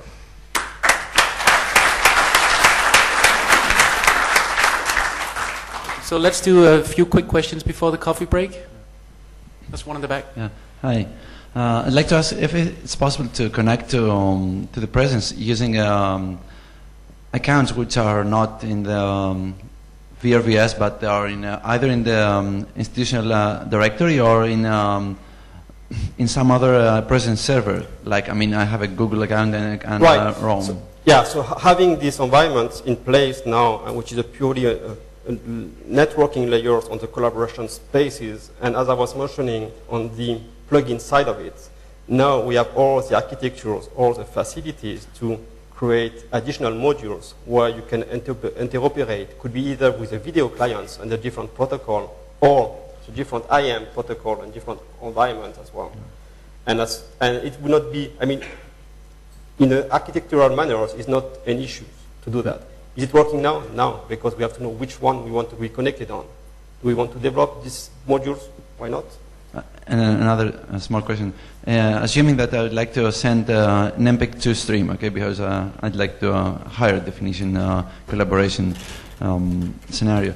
So are you going to multicast the stream between the nodes, or are you going to send this to every node? No, it just sends the streams where you need to send it. Okay. Meaning that if you are connected in Italy, yeah, and there is nobody elsewhere that wants to listen to these streams, you will stuck in Italy. Yeah. But if suddenly someone in France or in US decides to join your meetings while you're actually sending, then automatically you will discover the best path to reach these end users. Yeah, but if there are a lot of users in France and I am in Italy, in Sicily, how many streams are going to this France? There will be one. Oh, okay. One, and the guys in France will get distributed okay, streams. Thank you very much. Okay, another quick question perhaps? No? Okay, everyone wants coffee, I guess.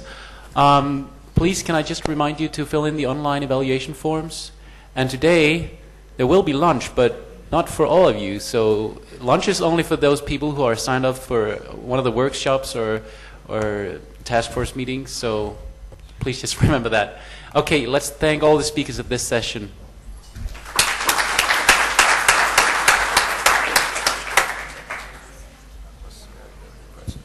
Thank you.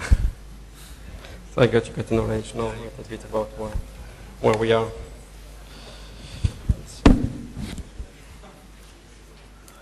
So this external authentication method you mentioned, is anyone using that outside of, No, so actually, I mean, as it is now, as it is developed, we're using the Evo type authentications. Yeah. But yeah, I was mentioning about the plugins here, and so we have different type of plugins that you can install. I couldn't read. Oh, you cannot read. No, well, yeah. It's kind of different type of plugin. We start to develop it, and it's part of the architecture.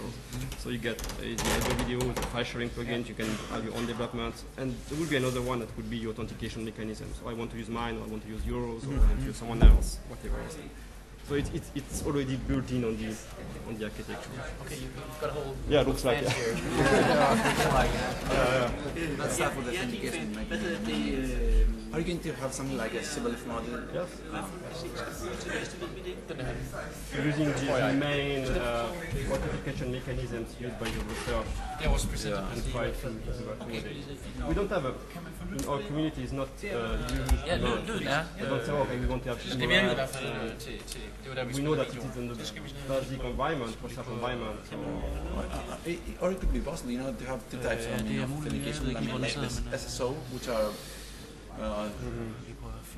since it's web-based, then you can use all this web single sign-on. Right. Yeah, that's true. Nå, det er bare den der using another unified. Or I mean, any of this SSO or some kind of symbolized way. But here, I mean, the philosophy is to be able to have the users at the end decide.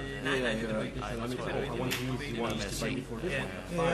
I want to define because we just have to define it and develop it. It's not there, it's a plugin associated with it. However, see that another way around. I mean, imagine that you're in campus and like to provide the user, you know, now you have the availability to go there and use it too. Then what you expect to have is to have some, let's say, in the best case, I mean, 1,000 users go there and have to create a login and remember their password, another new password. I mean, if we're all the same, I mean, everybody ate to get another account, another login, another password, because this is what we do every day. So my hardest problem is to take care of my... This is why when you try to develop this type of software or product, you have to think about that from the beginning. Otherwise, then you're stuck, because if you don't think about that, then you're... Is there a streaming, let's say, auto plugin for that, something like that? Yes, so we have, in fact, I didn't show you because I didn't have too much time. So we develop a plugin, which is a video player. And everybody, I mean, what we expect is to publish API that we don't have to develop all the plugins. The community, so you want to have your own notification mechanism. You don't know exactly what you have to pay with, but then you do it. And there will be the one that will be provided by default, that will be the Evo plugins, and the one that itself will mean that Hvad er det så for en? Det er den der, der hedder desktop, because you don't want to have all the plugins from everywhere. This stuff with the video, I think it's quite nice because what you'd like at some point to do is, let's say, archive a specific meeting. Jo, men jeg er nødt til at høre lyden, når vi skal... So the idea here, we have a Evo video player that you can play any clips, any clips, or on the platform. I'm using the Java Media Framework for that. Philip, I'm disconnecting. This is okay? You said you had a problem sometimes? No, you don't have any problem. Okay. That's good. I mean, it's lidt skuld der, men det kan godt være, at vi tænker på det world, that is much more centralized. Oh yeah, I mean, it's work fine if you're on a kind of small scale, you have to know very well.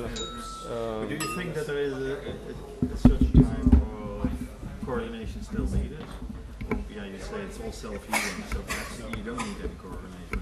You will need something, actually, why not? You need to, let's say if the quality is not good, you have to do something about things. And, you have to detect it. If it's not good, you have to detect it. And somebody has to do something about it. With networks, network side levels, it can be self-curing, but if it is a visual, I mean, human effect, because you don't, the echo controller is not working, then you cannot detect it. So someone has to go in there.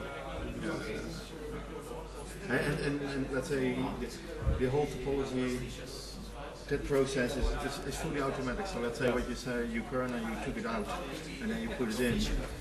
But how does it find the path? Or something in fact, all the nodes are monitoring each other. That's what in fact, if you look on this, on the links. If you see here, which I didn't show, but let's see here. You see all the monitoring between ORs and node and then different quality factors. By doing this monitoring here, the quality factors are they're based on the launching times, the jitters, and the packet loss. Okay. And you got all different quality factors, and you calculate in real time, in fact, what we call the minimum spanning tree. We say, following everything which I monitor, this is the best path between ORs and node. And this is in real time. So minimum spanning tree, that's a nice idea. Minimum spanning tree. And which is that to connect this node to this node, this one is the best path. So there is no reason to connect Japan to US to go to France, so you would find the best way to do that. And everything is dynamic. So if you got... have you developed this algorithm? I mean, is it some... And the dynamism is always okay, or you need manual intervention, or it always finds, in your opinion, the correct path? So far, it finds always the correct path, yes. The only issue you may have, and is, for example, you see one here, and I need to work on this one. this red one here, Paris, because they're blocking some port. You cannot very much monitor what's going on here. So this node cannot know very much the latency because it's doing some probing. And because you don't know it, you may end up to have Paris connected to Japan. Oh, Martin, har du den der memory ting? Fordi så er det lettest, hvis det bare... No, not the sound from the laptop. Now in internet is that when individuals have registered for the MCU, okay, the little servers, and then this there's a backend mechanism which sends this information to the network, and then we automatically set up, let's say, some QS stuff for those. So it will be nice. I mean, having maybe both mechanisms in tandem. I mean, it's nice to monitor your own, but it will be even better. I mean, if you let the network aware of that and make its own best. I mean, are you interested in having providing, let's say, for each node?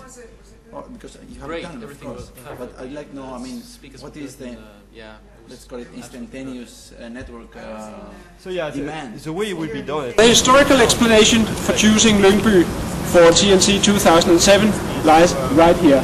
In these very buildings, internet as we know it in Denmark. All these monitoring informations are published on the web services manual, which means that your environment, when you want to decide what pure web on the link, you should be able to access it, services, subscribe to the service. I know exactly what I need to put in the node, what is what on the request, then I can take an action. So, meaning that this information are published, will be published. Will be published. They are not closed, or we can decide to put it closed. But there is no reason to do that. So that's the point. Yeah. So it will be published. So you will know exactly. You should know, and then you may take your own action depending on what you understand from the network. How much time did it take to develop this? Yeah, I printed out also for the this idea. Oh, it took easily €2, I guess. How much? €2. But it's a good idea. I mean, I like that. You don't have, let's say, instability. Could that happen? Or is it, do you dampen? It's good on that because when you develop these algorithms, the first thing you see is exactly that. Oscillations. Something going on and back and more, and then you have to work on the kind of hysteresis. So that's part of so you have to modulate a little bit and all the time when you need to change and when you stop it. So that's already a part of the whole system. Yeah, so it's already there may be probably some tuning. I mean, it's a first kind of short. It's already used for meetings, and we may discover things. And then you tune a little bit of things. Okay. And it's easy to fit in any H323 because there were in former times some problems with, let's say 2 years ago with H323 and but that's all solved. It's client agnostic at some point. So you, when I have been reconnected, for example, here, if I was using an H323, the busy one that we have here, in fact, obviously I kill my node, I lost the connection. The H323 disappear and not the disconnect. But then the difference would have been that the same way as been reconnected after a few seconds, the H323 would have received another call a few seconds later from another node and put himself on the same meeting. So he would take a few second interruptions to have the H323 having a call from the network and be again on the meetings. Kind of recovery mechanisms. And we have the same thing on SIP because you have to work with protocol. The translation is part of it. It's just the sphere of ES. It translates all the codecs. So doing all this kind of. And that's part of the server. How big is the server needed? It's the server itself. I mean, it's fully softwares. It's only Java-based softwares, and it's run more or less on any, let's say, commercial PCs and Linux today. And you can run Java-based. You can even run on Windows, but we never shop Windows. And there's no need to formally say I'm going to join. I just set up the server and make it public in some way, and then. Yeah, I mean, because we are offering a service. I mean, at least for our communities, we have to have a minimum of control in the sense that it's interesting to have a server where it makes sense on the national research networks, on the big institute, but not very much on one guy's homes because he wants to play with it, and we don't have time to play with that. I mean, because we're all busy by doing too many things. We have to modulate it a little bit.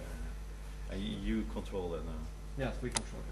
You could also give that control to a national NREN. what we partly, let's say that, because otherwise you have to control the world. That's true. So do the idea you want to here, do that, or do we allow you to do that? Yeah, it's not very much to control something so because we don't control the network. What we want to do in fact is to be a national research network for the national research network. So you manage your own local environments. So I could, as the Irish National Network, I could do that. Yeah, right. You can have it, and we want to give as much as control for your local environment. You don't have. So the session slides are those the same that from as this morning? As an administrator of your NREN, you should be able at least to get all the information. Did you download them again? For your environment. I did it this morning. Our idea is to be the upper layer. I mean, the sessions. Okay, good. Okay, so it's coordinate. Just show you are needed in that. Sorry? You are needed in that. That super control is needed. Yeah, because it's super. You have to wait to it. I mean, unless you are very confident that you will not diverge. And at the end, it doesn't matter what you want to. Ja, jeg har lige lagt dem ind her. You always want to. It's like a source code. I mean, Snak med det. You make a repository. Det ved jeg ikke. I'm sure that. It's a moderator. It's not a. It's more than a moderator. Ja, jeg ved det sgu ikke. Jo, men det bliver først, altså det bliver det sidst, men hvilken rækkefølge? Martin skal også sige noget, og Shirley skal sige noget. Jeg ved ikke, hvornår i det forløb det bliver. I mean, nowadays, with the current VRVS, I mean, you have to pass through, let's say, a kind of a screen control for having a new. Yeah, I mean. Hvad siger du? Yeah, I mean, the point is that if you're, let's say, a local an NRN administrator, I mean, you'd like to maybe set up different communities inside your domain. Where are they? Is it because of resources that need to be maintained, or is it? So I'll put up they're just the ones called Thursday. Yeah, I'm not sure I understand. So I mean, there's a folder called Thursday on the desktop, and request a community, a room. It's called after that, all the presentations like to deliver that to are now in this folder. Ministry of Education. Ministry of Education believes that we like to give along with another environment in different, Harold. This is Lars. These two are Martin's, and we have Shirley's. So everything is here. Yeah. Do you want me to move the stuff that's already done, or? Okay. I mean, that could be an issue. I mean, well, I mean, it's not only national, but you can have it also international. Do you think she needs? Yeah. So the way, I mean, it would be a big, architectural. No, I just want to know. And changes, and even kind of environment. But then this is open, so. Yeah. What is this? The thing which I showed here, and you may not see very well, but I was mentioning about newsgroup, and this. Let's go with that. And no, it's very easy. I mean, you get. We maintain all these lists. We decide to have high energy physics environments groups, and we put all the experiments physics that we know. But you decided to put them in there. Right, we did it because we have to put it on the database.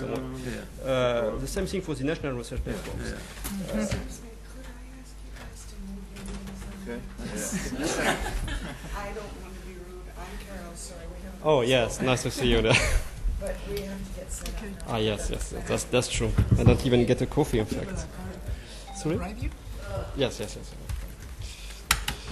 heard the session went very well. Yeah, it looks like, and that's great. I always have to see them when I get home on the, because I never. Yeah, you miss more or less all of them, no? Almost all of them, yeah. Today I went into a session I really wanted to hear a Dutch policeman, and then they have arrested people and everything. I was in there for 2 minutes. And then you have to leave. Yeah. Thank you. Welcome. Hi. Yes, I know. But you will have all time after that. Your slides are here, all ready to go. Nothing can go wrong.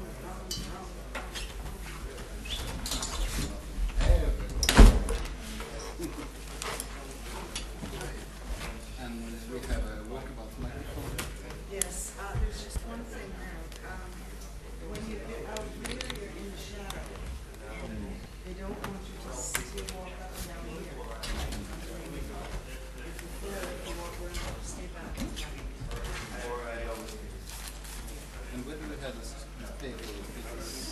That's that laptop. Yeah, it's that laptop. No, it's this one here. And when you stop this, you'll see a folder called Thursday. And you'll see a file called Alvestran. No, that's... Yeah, that's actually on the screen. You're on the screen right now. Okay. You're displaying those to the whole room right now. I know. We're just being nasty.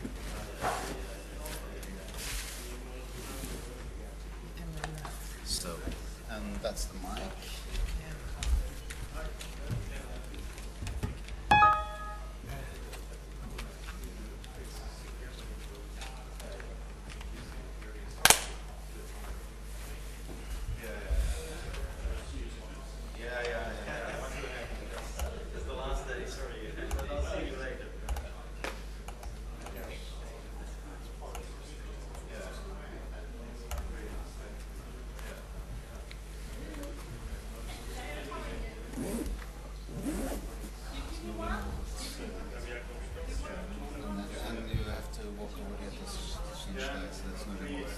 I think there is a remote, and they'll be giving you oh, you've got one. I think that's the mic. Yeah. Will they give you a backpack? Yeah. They'll think it's gone. So just want to test this.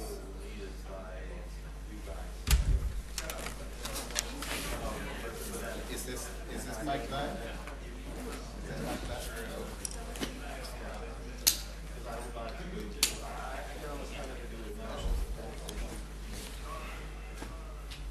Okay. It's not turned on yet, I think. The sound man will be over here at some point. At some point.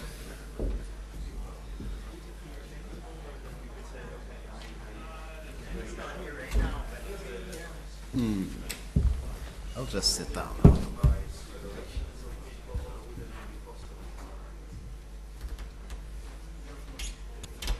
Is there a remote for the slide to change the slides? No. There wasn't one this morning. Okay. Yeah, so we just used the keyboard. That means I'll be wandering around on that side of the stage. Yeah. Well, that's fine. As long I don't know if they have one. Do you want me to ask? Oh, it'll be the sound man here when he comes. He's Okay, not so here. you can ask him.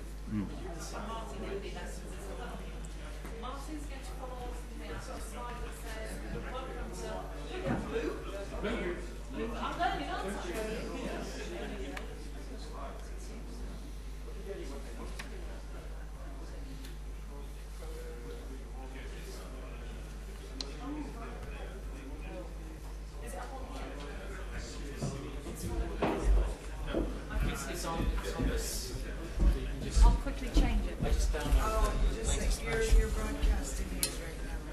Okay. Well, but I'm not supposed to do anything with that picture. As a session chair, you are. Yes. Okay. So what am I supposed to do? I mean, are they all open? Maybe you can leave it to the speakers, but just change it to different presentations, basically. Are you doing it that way? Surely would at the bottom. Brilliant. My session was running over time. Okay, I can see it. I just want you to know this is live on the screen. Well, that's all right.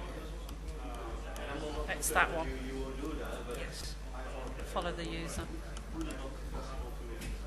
I'll change it on the other one as well. I just noticed. So you don't need me at all. Okay. So what about these?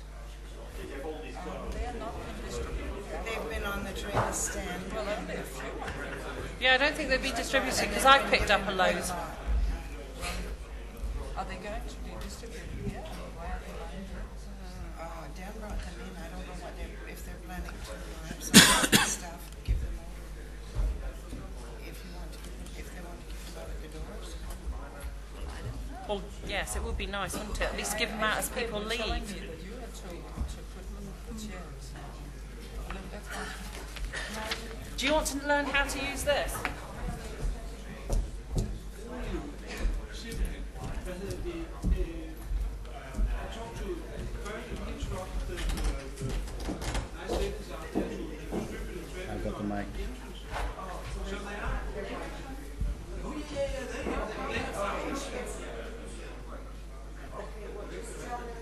No. Good idea. Yeah.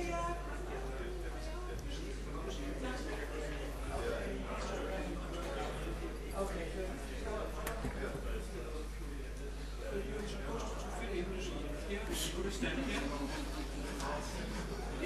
Why is because I need it for my presentation.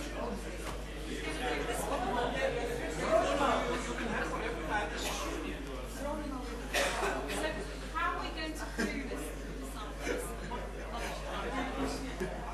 Is it going to be me, Martin?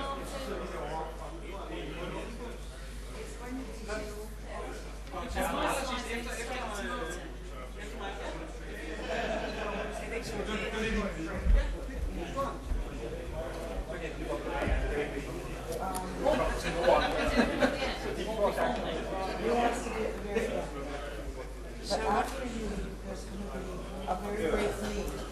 Okay. And then you. So you just leave the slide up and then don't do your last slide is into Martin. Yeah. Don't do your last slide. Fine. When does this thing? I'll just say see you next year in Denmark. Oh, just when everybody's seated, then you can escape and you can put up the first of Well, I should have just practiced this, I guess. Okay. Escape Thursday. Thursday, okay. Right. And then Harold Almström. Okay. It's already up in another window. It's up in one of the windows. So if you do the click down here, one of the windows is my presentation. If you click the down Yeah, sure, that one. Sure, good. Okay. Okay, no problem. Thank you. There is no problem. Is this? Yep. View slideshow now. Thank you. The microphone is now working. Is that it? Yeah, it just wasn't right on it. Slideshow. Are you going to keep that on? Yeah, I think so.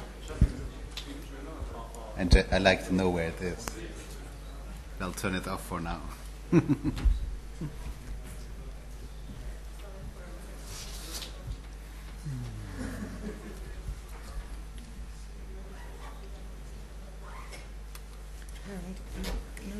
Trying to be rude and attack you, but I need to take it back out of here. Because this is very inelegant. People sitting there. Maybe I'll take them all.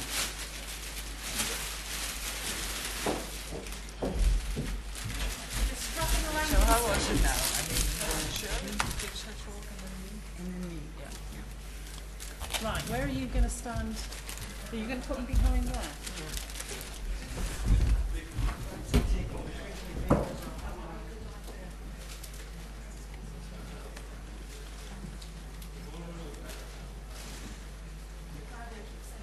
People are late in coming down. Well, some of the sessions ran late this morning. My session ran very late. Well, the one I was attending. So that was one with the commission. Oh. So we didn't really want to. You didn't really want to stop them, yes. They were telling about their plans and so on. This is guy, I forget his name. What's the name of the guy from the commission? Well, there's Mario Camporano, but there's also one from the research director called Erli Peru. So they both gave interesting presentations.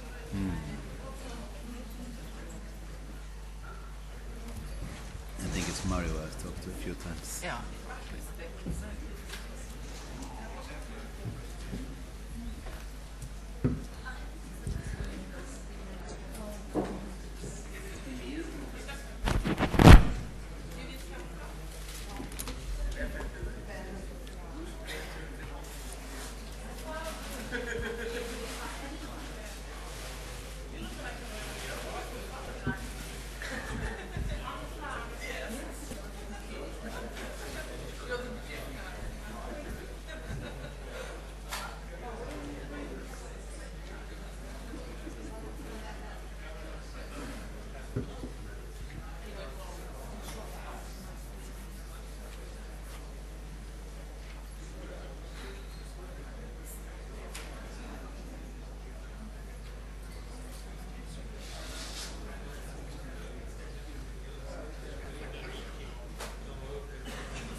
The next one is in Denmark.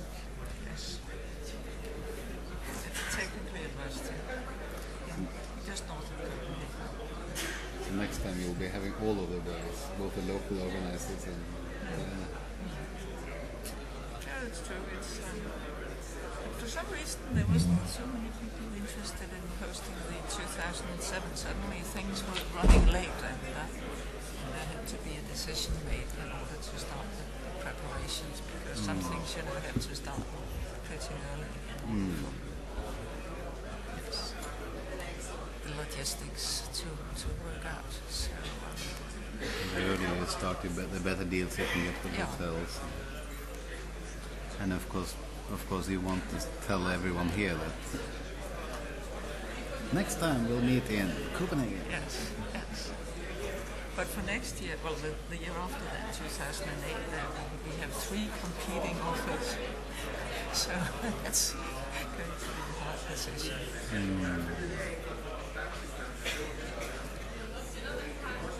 But it's a good thing. There's an interest in hosting it. It is a lot more than the country hosting it. So.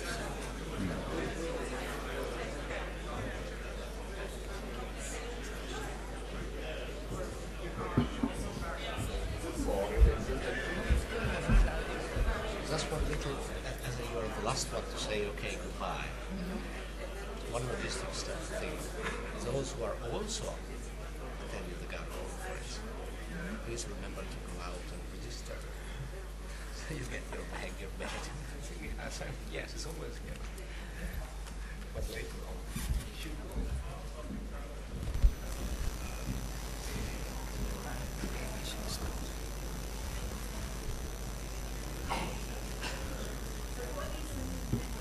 Still people coming in. But they'll wander in until they'll just keep on wandering in. Just start.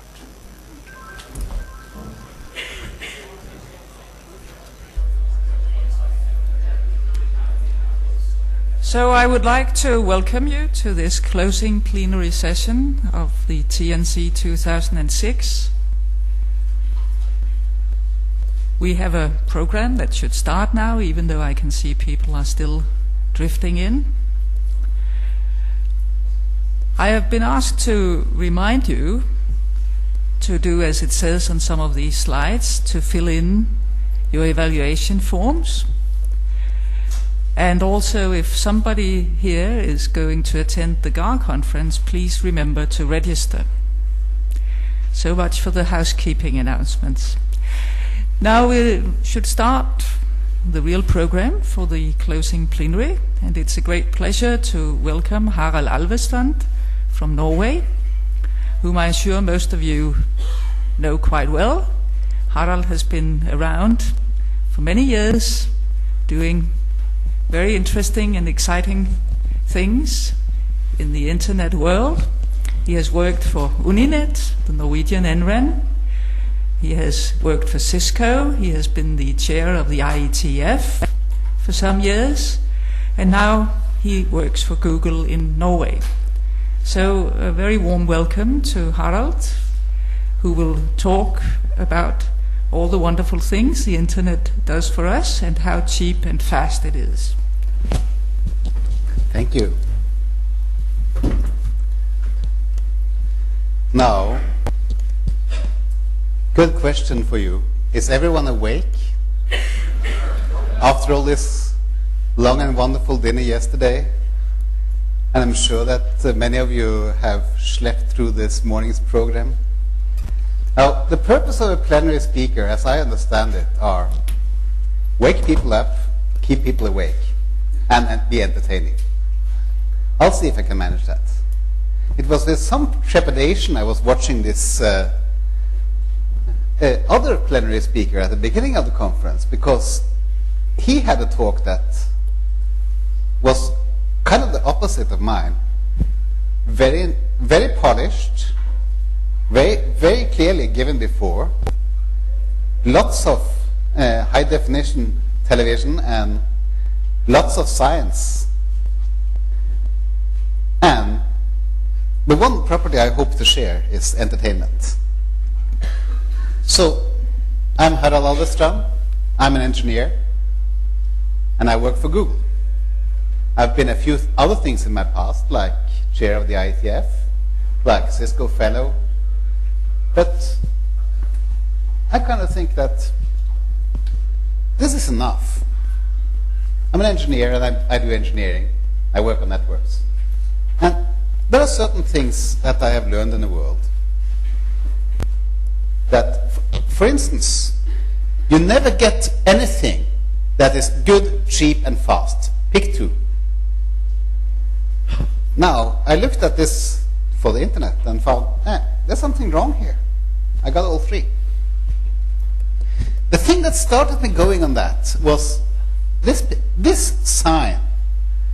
It's a sign next to an junction between two roads on the highway system just east of San Jose in Silicon Valley.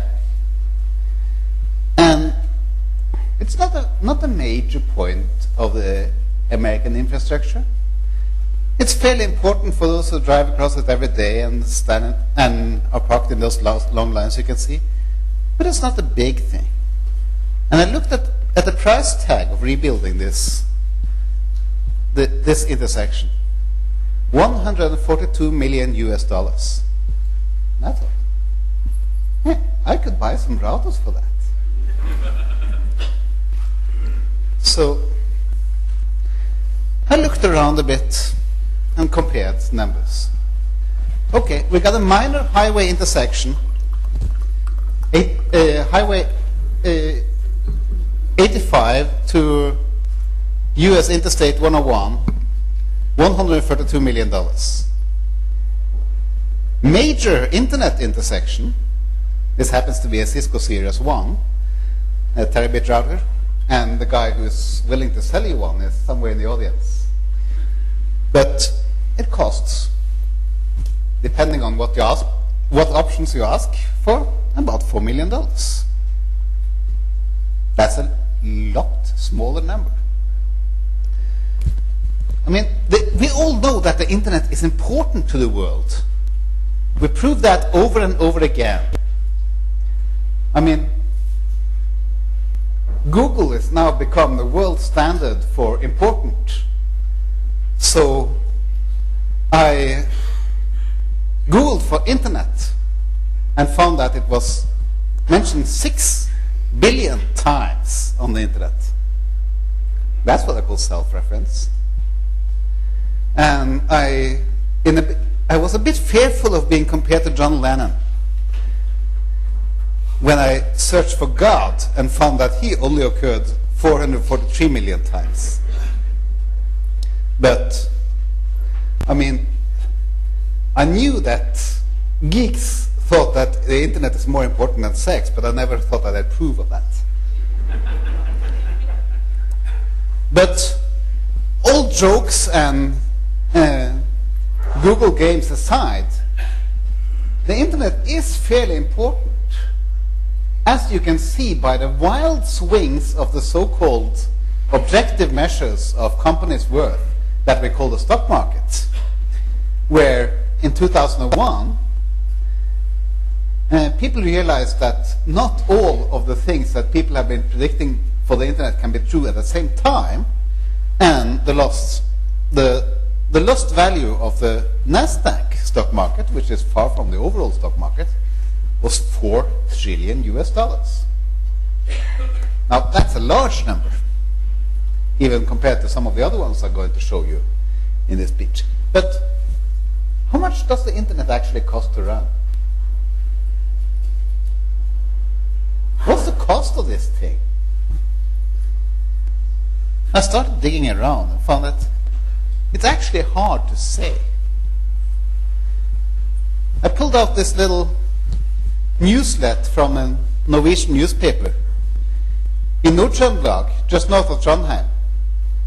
The county, which is mostly rural, not densely populated, has 128,000 people. And the power company says, we can do broadband to all of these. It will only cost us $7.5 million US. And I, being a fan of pocket calculators, divided those two numbers by each other and said, okay, in this environment, in a high-cost country, in a rural environment, which is absolutely the most expensive thing you can ever wire, they could reach everyone for $60 per person. Interesting number. But you know, when you want to say how much the internet costs, you have to define what the internet is. Okay, you got wires in the ground. You got ISPs with switches that pass packets. You got companies that connect to the internet and spend lots of money wiring inside the company. You got computers inside the companies that connect to the internet that deliver service to other people over the internet, like Google. And you got the people who run the services, and you got the people who administer the people who run the services. You got the people who write the ads for the people who for the services that people run. You got the people who serve lunch to the people who write the ads for the people who run the service that run on the computers that are connected to the internet. If you want to have a very large definition of the internet, you can make it very big. But I didn't want to do that. So I looked back at, okay, let's say networks going between organizations, that is ISPs. And being an engineer, I think that the sales department is out of scope. Yeah. And so is the billing department, and the department that goes after people who do not pay the bills and all that. I call that overhead. We just provide the internet. And I just didn't consider the services. So the problem, of course, is that data is not published in a format that fits this definition. So I had to figure out some way to get what is considered a scientific wild-ass guess as to what numbers I could use. So I looked at an ISP around that I knew a little bit about, Uninet, the academic network of Norway, because I knew where to find their annual report. Their annual report splits their expenses into, okay, this stuff goes for administration, which I don't care about. This stuff goes for other things I don't care about. And this stuff mainly goes to support networking. And it's considered a very advanced network. It's in a high-cost country. And it connects between organizations. So, do the numbers. Uninet, and I have not cleared this with Petter, so he's probably horrified at the abuse of numbers I'm doing. Uninet serves 200,000 users. The core networking infrastructure crowd in 2004 spent $4.5 million US, of which more than half was paying for the people. And I have no doubt a lot of the other stuff was also spent paying for the people, more or less indirectly. But dividing these two numbers and rounding off to the number of significant digits no larger than 1, that's $20 per user per year to provide fairly good infrastructure. Just to provide a reality check on that figure, which I'm going to use going forward, I look at residential prices for ADSL, which covers providing the infrastructure, providing the last mile connectivity, providing the billing, providing the advertising, providing the pay for the CEO. And typical prices for a low-speed internet access in the US, I mean low speed is around a megabit these days, is $150 a year. In Norway, with a different geography and different competition, they are around $400 a year. And in Korea, which is famous for its enormous uptake on broadband, it's also around $150 a year. Now, I spoke to one guy I know who used to be in the DSL business. And he said, if someone calls customer support and asks for help with his DSL connection, the cost of picking up that phone wipes out my profit margin for that customer for the entire year. And every minute he spends on the phone drives me into the negative. So, a major contributor for DSL cost is customer care. But of course also the last mile is an expensive problem. So, putting this stuff together,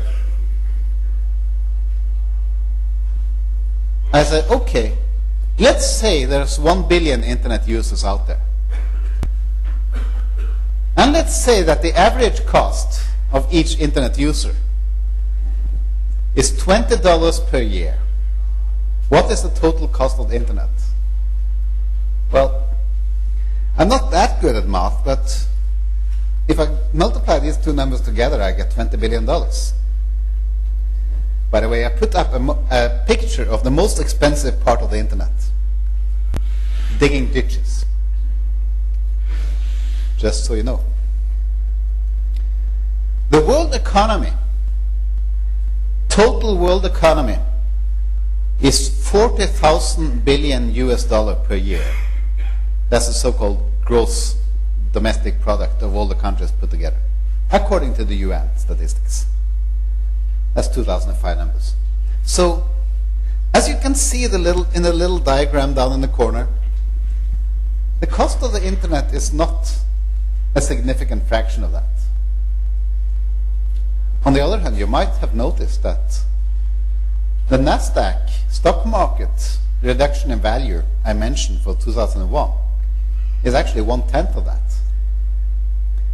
So the internet doesn't cost very much, but it has an impact on the world economy completely out of proportion to its cost. Think about that for a moment. So, I promised you cheap, fast, and good. Let's see if we have some other numbers for you. You've seen this one before, I think. Back in the early days of the world, like 1989, when I started working on the internet full-time, 9.6 kilobits, the area of the little pipe you see up there, was considered a fast user connection.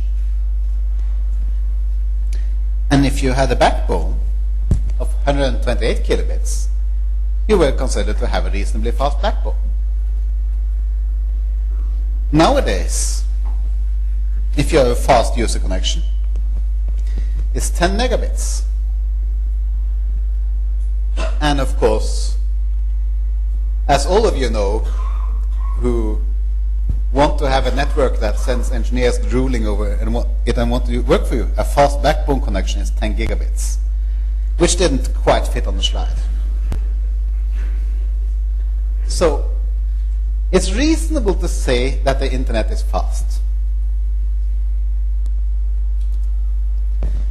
However, good is a more tricky concept to wrap your hands around, because how do you measure the damn thing? Well, you know the most difficult thing with selling quality of service on the internet? Is that the internet is too damn good. There are two events in my life where I kind of said, okay, now I know which technology is winning. One of them was at a standardization meeting for the X400 ISO standardized email service, where the organizers passed around a sheet of paper around the room and asked people to write down their email addresses. 9 out of 10 wrote internet addresses. I said, okay, game over.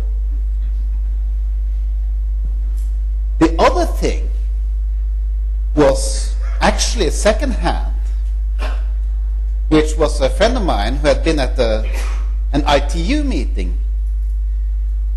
where the honored representative from Japan said, this voice over internet telephony thing is never going to amount to anything, because every week when I call my daughter in New York to talk to her, I get at least once noise on the line so that it's hard to hear her.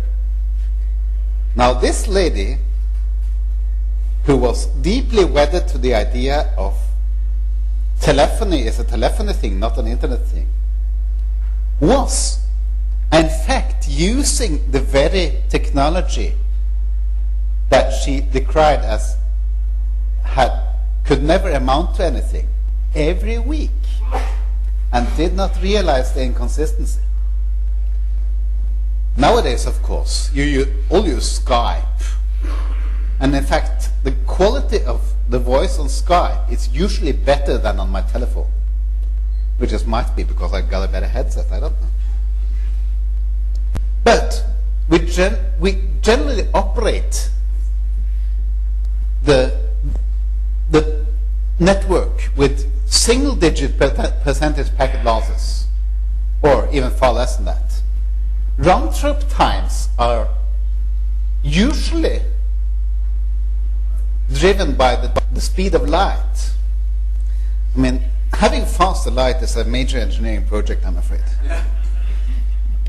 And if there are problems, they usually go away quickly. So the internet is too good for its own good. Of course, a lot of that has to do with the fact that we're over-engineering the internet. And that's a perfectly acceptable engineering solution. As Ines Steffrud used to say, what's the duty cycle on the fourth seat in your car? But a number of people are working hard to make sure that we will have congestion problems and overload problems again, including some of the folks doing HDTV. You have seen some of the presentations at this conference. So this might actually be too good to last. But at the moment, the internet is good. Now, effects of the internet. What happens when you have an infrastructure that connects the whole world, or the 1/6 of the world that presently has access, at cheap, fast, and good? Well, people communicate. People start talking to each other. People start sharing information. People start building communities that are not limited to the size of an area you can walk across in a day. This community exists because of the internet. Not just because that's what you happen to be working on, but because you are able to function as a community also between meetings, because you're able to communicate near real time, and you're able to share information across national boundaries, across organizational boundaries, and you're able to build a community across the internet. Actually, there are some, I would say, negative aspects of this increasing connectivity and increasing speed of life. It used to be that if I didn't hear about something for 6 months, no big deal. Used to be that people didn't expect to reach me every day or every night, which is worse problem. But we're speeding up life. We're making the intervals of rest shorter. I once complained to the organizers of one conference that there was no wireless coverage in the bathroom. I'm being completely addicted. But on the average, I think, the increasing communication, increasing sharing, and the increasing ability to be a community is making life more fun.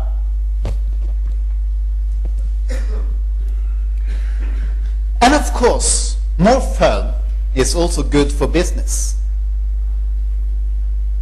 I checked out some financials of some companies whose fame and fortune, or both, totally depend on the internet.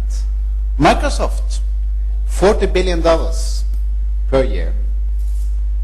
They did business before the internet, but their current business model is totally dependent on it, even as they try to fight some of the effects. Cisco, the internet company, $24 billion a year. They couldn't do business without the internet. They power the ability of companies and users to use the internet. They're an internet company. Amazon's business is actually old-fashioned. It's called passing books around. You remember those paper things with bindings on them? They're still useful. There are billions of dollars in business in that market. And Amazon's got a chunk of it. And of course Google, $6 billion, of which most of it comes from advertising. Now advertising is an $800 billion market. So compared to all of advertising, Google is a small company. But it's an internet company. Couldn't exist. It wouldn't have even the very concept of the services it provides couldn't exist without the internet. The point is, the stuff that uses the internet is far more important than the internet itself. We spend far more money on providing the services, providing the tools, and using the tools that the internet gives us, and leveraging the internet as a way of doing business, than we actually spend on building that infrastructure. This is not the only example of small things that change the world.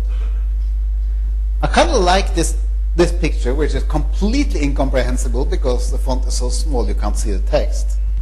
But it's a picture of the radio spectrum from 1 megahertz up to 100 gigahertz. And if you squint carefully and imagine well, inside that little red circle, you can see the letters ISM, which stands for Industrial, Scientific and Medical, which in radio frequency allocation speak is, within this small band, you are allowed to do anything you want. Now, it takes a fairly significant amount of imagination to get from what's written to what's actually happening. But on that single 3-letter abbreviation, we built the whole Wi-Fi industry. The fact that you at the moment have all your laptops connected to the internet without a single wire is because of those 3 letters on that chart. There's a very small allocation. If you look at all the blue stuff on the chart, that's broadcast TV. So this small thing caused the ability of wireless communication unlicensed freely and created the marketplace for the whole 802.11. Keep that in mind. Now, I wouldn't be fair to you if I claim that all is well and glory is with us, and the internet will be this way forever. Far from it. There are what I call bugs in the system. One of the bugs is what I call decommoditization. The internet infrastructure is cheap, fast, and good. No matter, almost no matter who you buy it from. But people who think in terms of monopolies and control and user capture hate stuff you can buy from anyone. Because if you can buy it from anyone, there's absolutely no way to get a good profit margin on it. And as a result, you get decommoditization. You get bundled services. You get firewalls are included with this product. We protect you from the big bad internet, and by the way, as a side effect, you won't be able to run your own service. We can enhance your internet experience as long as you just run Windows. We can provide you with stuff that's just a little bit different. Different enough that once you realize that there are faster, cheaper, better ways to get the basic things you want, you find that you can't change. That's decommoditization seen from the user side.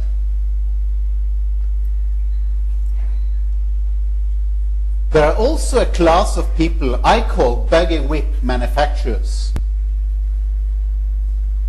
It's the same mindset as the people who realized that cars were running faster than horses. So they tried to introduce the rule that a motor car would have to have a man walking in front of it with a red flag. In the internet case, the most well written about case is the rabid rights enforcement mafia, which are saying that unless you provide us with a way to get our money in the way we are used to, we will not allow you to provide the new service you want to do. And if you try, we'll sue you into the ground. Some of it is being done by creative interpretation of existing rules, such as the idea that copyright means that you have the right to control what anyone copies at any one time. That was not the idea behind copyright.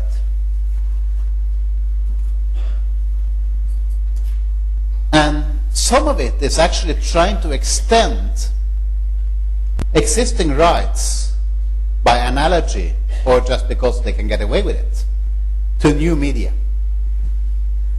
The most stunning example this week was the so-called Broadcast Treaty Amendment on webcasting that was in front of WIPO, where, as far as I could tell, the US delegation introduced a proposal that effectively said that if anyone puts your voice up on a as an audio file on the internet and publishes it, and they're a registered broadcaster or whatever, they own the right to put that voice snippet up on the internet in any way, shape, or form for the next 50 years. Now, that doesn't sound right. Well, at the moment, this is this proposal has been pulled back for further study. So it's good to keep an eye on those things because they can't come back and bite you. The internet is no longer something researchers do in the back room. The internet is being part of everybody's life every day. And the people who think in terms of legal challenges are using those tools to work on the internet. A third category that I wouldn't want confused with the other two is what I call stake claim holders, because I couldn't make the grammar come out better. If you heard about the Oklahoma land rush in the United States, the way they decided who got to own which part of Oklahoma was everyone who wanted to own part of Oklahoma lined up at the border on one specific day, and then someone fired a starting gun, and you rushed in, literally, and drove stakes into the ground around the part of the ground that you wanted to own. And if nobody had a conflicting claim, you owned it. People are behaving that way with intellectual property, patenting on the internet, on internet technologies, or on IT technologies in general, in fact. And I can't blame them. It's rational behavior given the current rule sets. But it's not good for the people. It's not good for the economy. And it's not good for the internet.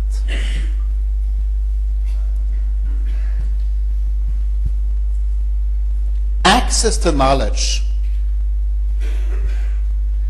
Well, that's a so last year's slogan. It's going to run out of steam and that specific name, but it kind of gets the point across. Someone has to help the lawmakers and the regulators see that protecting intellectual property is a balance. It's not an either-or. More protection means more walls. Walls get in your way. Patent systems don't just give you rights. They make people afraid. If I have a bright new idea and I want to do something with that idea, I have to live in the fear, which I have no way of reassuring myself of, that someone a few months earlier thought of the same idea, filed a patent, and once the patent rolls out 3 years later, they will come back and ask me for $30 billion. I'm not kidding. We're talking about billions. The copyright paranoia, of course, makes people slow. They want to think carefully and avoid getting sued instead of just doing what's right and what's work. And working in an environment of fear makes novelty impossible.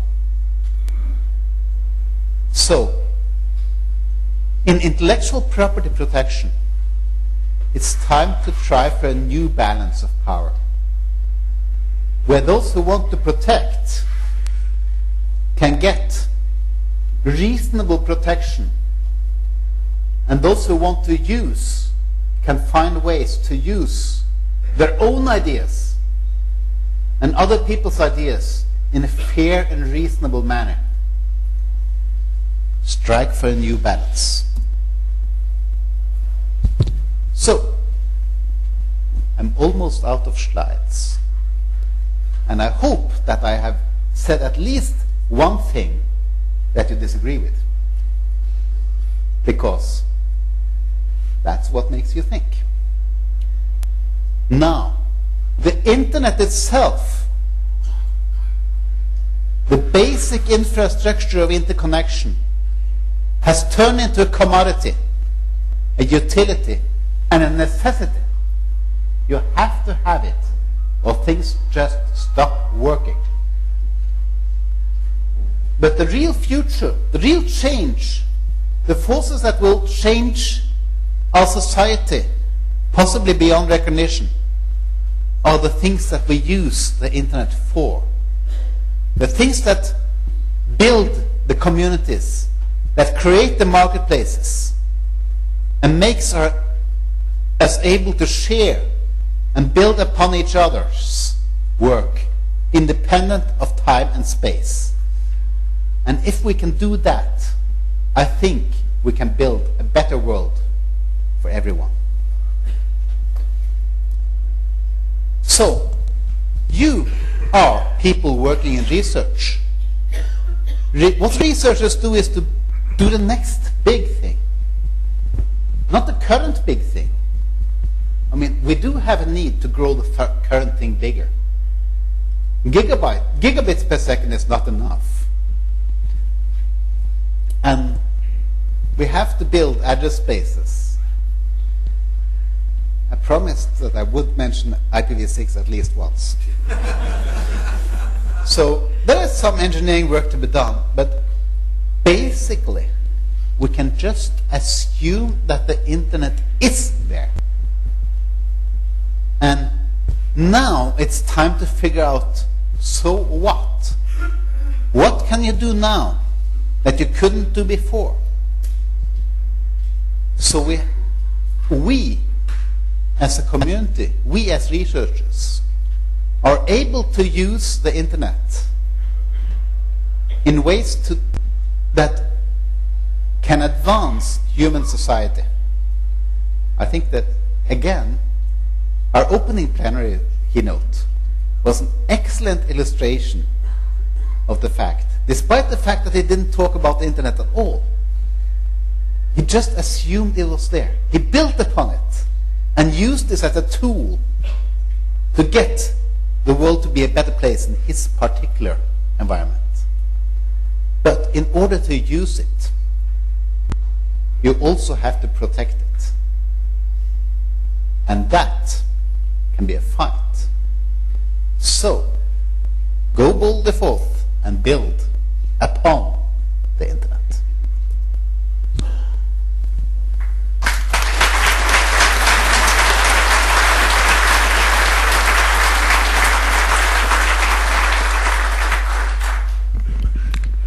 Well, thank you very much for this original talk, Harald.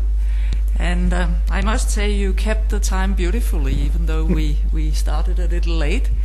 So if there is somebody with a burning question, I guess we could take a single question or two.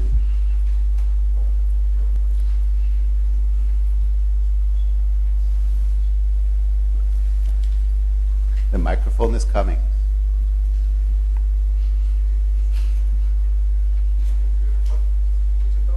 No.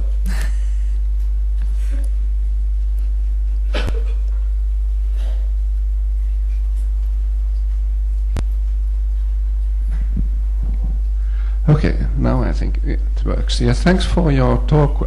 One of the things which has been, I don't know if bothering me isn't really the right word, but one of the things we see around during the internet age is the virtualization of everything. Everything is getting sort of a virtual. How do you feel about it? I mean, I like to be physical even in the future. Thank you. You know, I was once asked, why do all these network researchers have to spend all this travel budget to get together?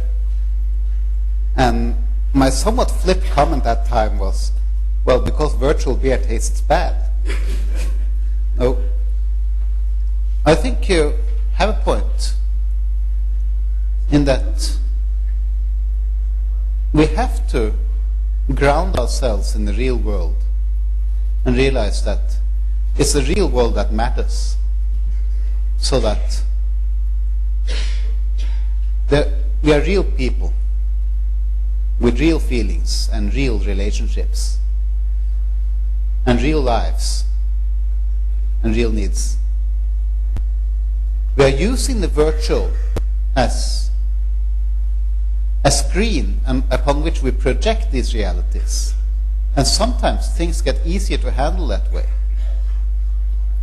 I talked to one guy who spent hours and hours playing one of these massively multiplayer games. He said, the screen is useful to me because when I walk up to someone in virtual space, I'm not so afraid that he won't like me. So the virtual is a tool, and sometimes it can be a very useful tool. But I think that we need to pay attention so that we know what's real. And what's real for me is people. Okay, we take one more at least. Over here. Here. Two. Well, maybe two. Depends on how long it takes.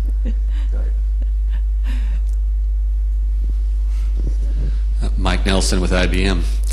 In your previous job at Cisco, you were the chair of the Internet Engineering Task Force, which is really the best example in the world of an open standards organization that promotes open source, really has led to the development of the net and facilitated the growth that you documented.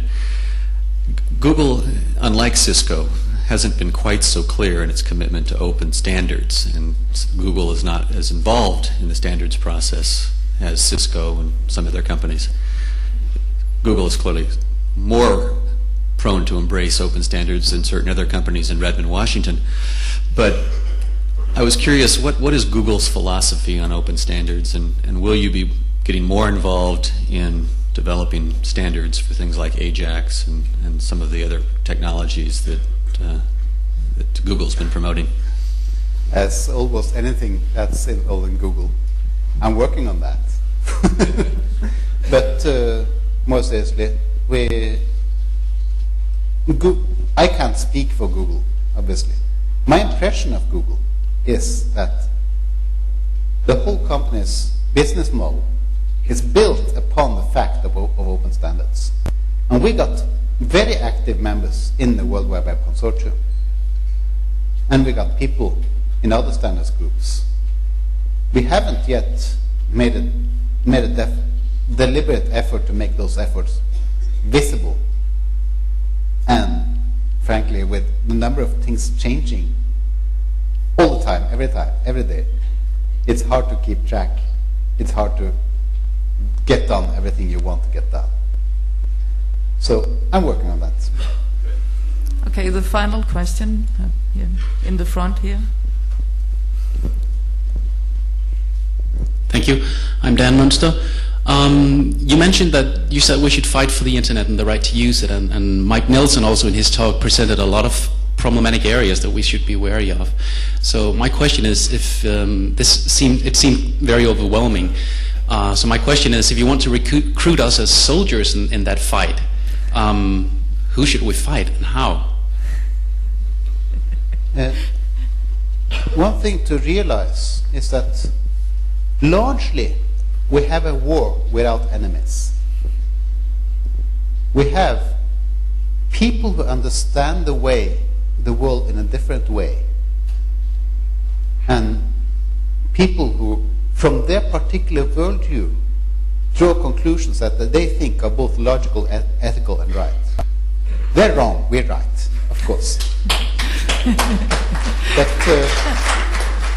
I think, I think Mike Nelson is much better at finding out exactly where to apply the pressure than I am. And point two, I think the essence is get to the places where the talking gets done and talk to people.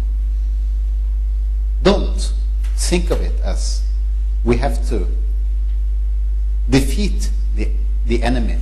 We might come to that in some cases, where we have to assemble enough power to get the people who make the decisions to feel forced to do something.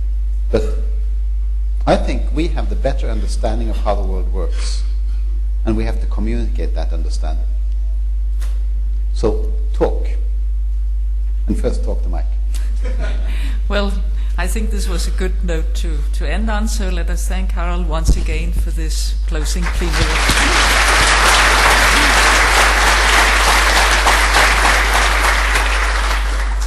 And now it's a pleasure to welcome up here Shirley Wood, who is the Vice President for Conferences for Terena. In everyday life, she is the Customer Support Director for Ukraine, and she has been working with the Internet academic networking since 1980, so she has been a very, very good person to have in the networking conference area for Terena. And Shirley will tell us a little bit about well, this conference and what's going to happen also next.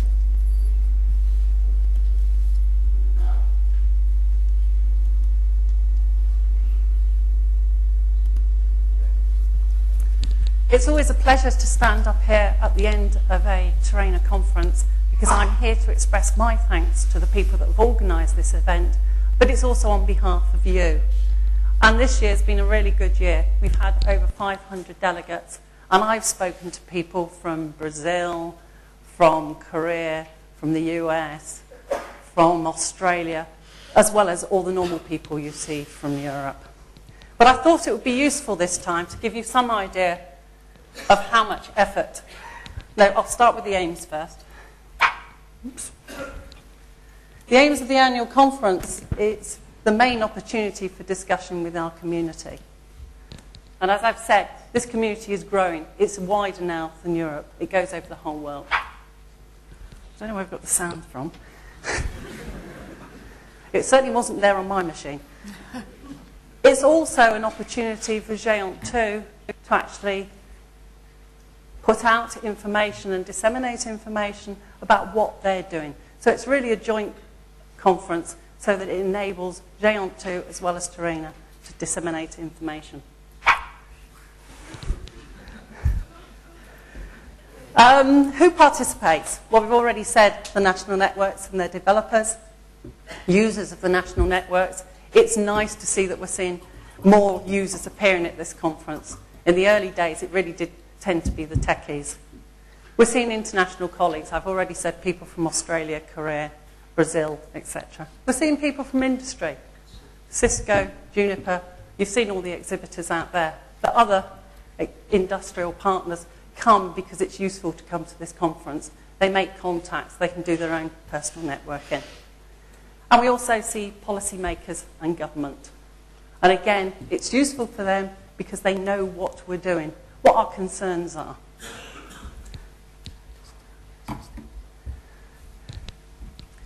So what's involved with organising a conference? Now, I know a lot of people are interested in holding the Terena conference in the future, so don't be put off by this. The conference is organised by Terena. This year it's hosted by Consortium GAR and the Catania section of INFN, and the local support's been provided by Shogun. That didn't work. It did the first one. So how many people have been involved? In Consortium GAR, we've got 6 network people. We've also involved a local firm who've done the cable and fibre laying. And that's the cable, that's the fibre that came into the conference centre just to provide you with wireless access to the rest of the world and to also bring in some video conferencing and to stream the event. On the streaming and video conferencing team, there's 22 people involved. That's an awful lot of resources, especially when you consider that GAR had to bring most of those resources and their equipment across to Catania. And obviously, when you move equipment, some of it gets lost, some of it gets mislaid when it arrives, and some of it gets damaged. So they had an awful lot of issues to deal with. Claudio tells me that's the director's desk at the back there. And I really felt for the person that put in all these sockets in every lecture theatre. But they did a brilliant job.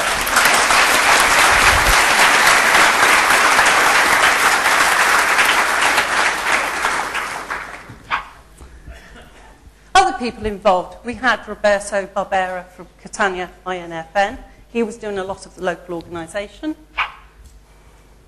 Shogun, there's Alfio Romeo, Roberta, plus their huge teams. They dealt with the catering, they got you around on the buses, and they dealt with the registration here. And then there was a coordinating team which was made up of people from GAR, Shogun, Terena. So that just gives you some idea of what was involved. Now, if you're really techie, you can look at the network diagrams for what they put in here. And if you want to know more about it, please talk to Claudio afterwards, not me. I think that shows the Wi-Fi. And I'm not quite sure what that one shows. This year, we had a really good program. Follow the user. We tried to concentrate on user applications. What encourages people to use the internet? It is now a commodity. So we've covered things like demanding applications, widening the community. We've heard about schools networking.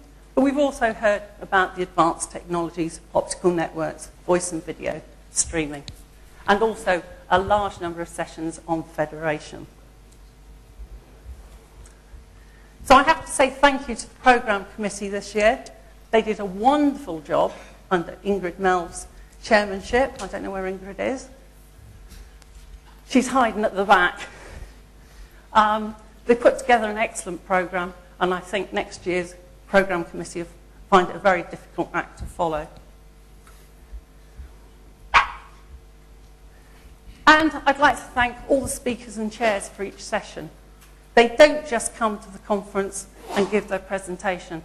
They spend a lot of time beforehand putting it together and thinking about it. So thank you very much to them. And what can I say about the plenary speakers? I've only heard positive comments from everyone. John Delaney started at the conference with describing what he was doing and showing us the secrets of the deep oceans. Mike Nelson gave us an excellent talk on security and found that instead of just talking for 45 minutes, he actually had to speak for an hour and a half. And he also gave us bumper stickers. Anne Doyle, she told us she started off as a folk singer with an English degree. And now she works in high bandwidth network applications. But she showed us some very interesting dance and distributed masterclasses. Egon Verhaeren described how high-definition TV could be run over the internet. When we set up the TV last night at the dinner, I did get complaints, why wasn't it running over the internet? But I thought putting that into a palace was a bit over the top. And we've heard from Haral this morning, who said he was looking at the costs and benefits of the internet. He came up with the comments, the internet is too good for its own good. And I like this one. If you do a Google search, it shows that the internet is more important than sex. So I think we have to say thank you very much to all our plenary speakers that are still here.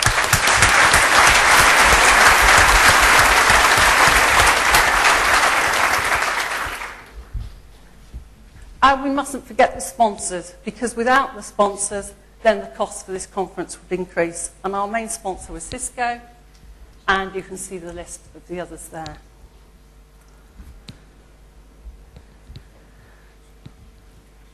Catania is a lovely city, and we've had the opportunity to actually see a number of museums, palaces, etc., as being participants in this conference. We started off on Sunday evening with a speaker's reception on top of a museum, and we had some wonderful views of the city.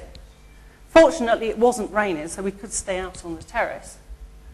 And as you can see there, the top terrace was used for the speaker's conference. Conference centre, the Chimenea. It's a wonderful place. It's got huge lecture theatres, lots and lots of rooms. You can easily get lost here. But it's also got a film studio and a puppet theatre, plus the amphitheatre. And that's where we held the opening reception. And we mustn't forget the gala dinner at the Palazzo Biscari last night. The interior of those rooms was absolutely amazing, and I hope you found it a pleasant experience to sit outside on the terrace and have the dinner. I'd like to actually invite a few people to come up and receive a small gift from us, and I'd like to start with Roberto Tudisco from Shogun. And she's the lady that's been rushing around trying to organise lots of things, especially when they go wrong. Thanks ever so much. You've done a wonderful job.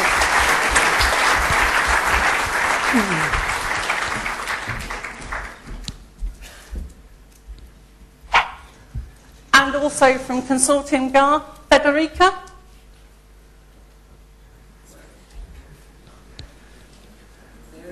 No? Marcella?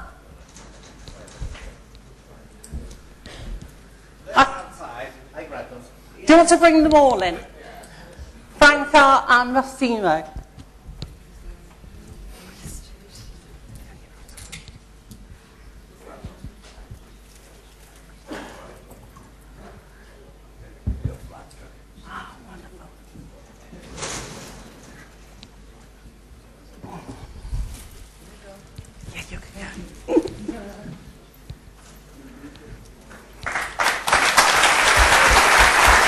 Ever so much. You've done a wonderful job. Thank you very much.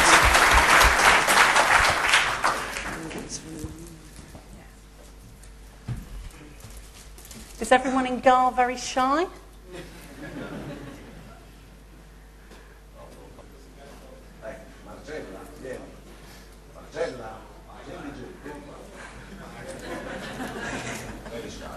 They are very shy, otherwise we'll make Enzo come up and receive it on your behalf.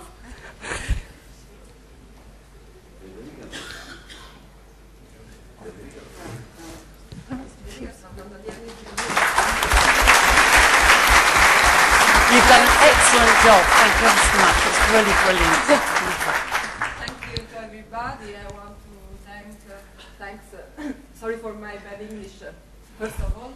And I want to thank everybody of the organization of Terena, Bert and Caroline particularly, and all people that is here this morning, and all the staff of GAR that helped me in this difficult task. Thank you so much. You did an excellent job.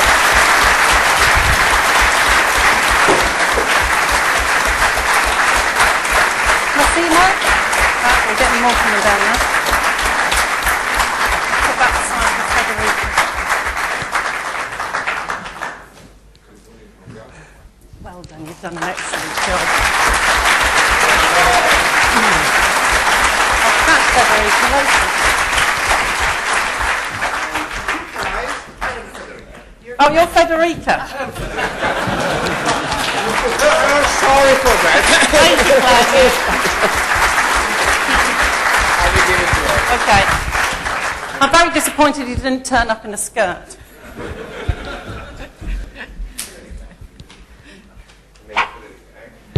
And I have to thank the Terena staff. They do an excellent job on this. They ship a lot of people over here. They make sure everything runs to time. And the one person we mustn't forget is Carol, who does keep all the programme committee and the rest of us under control. Don't eat them all at once.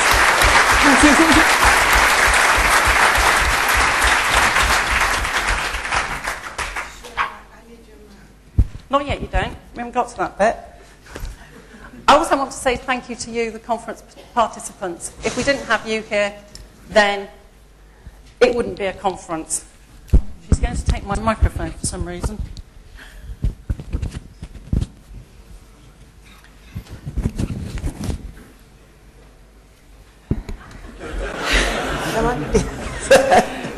We didn't practice this, honest. No, actually it's very symbolic. Shirley has been the Vice President conferences for 5 years. It's actually been my 5 conferences too. She's been always supportive, always positive. Shirley's style when she goes into a meeting or anywhere is, "Hi, what can I do to help?" Besides doing the organizational part of the conference as Vice President conferences, She's always been a paid-up, card-carrying member of the program committee all the years. She's gotten great people for us to serve on our program committees. Every year she's helped us build a terrific program committee. She seems to have a very convincing style, so we've just been letting her continue on to do that. But besides that, she comes to all the meetings, reviews papers, invites speakers, chairs sessions, does everything right along with the PC, which has been a tremendous help to me.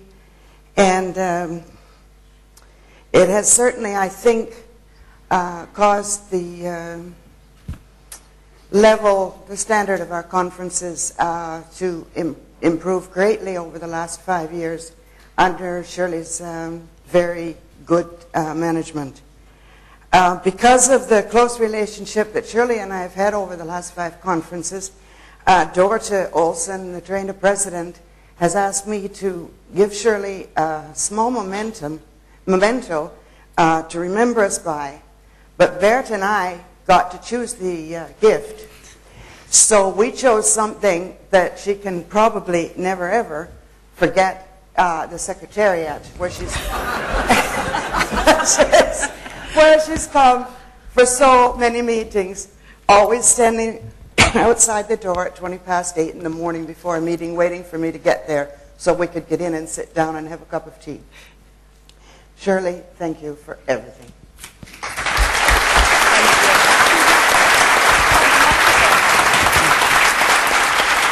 Awesome.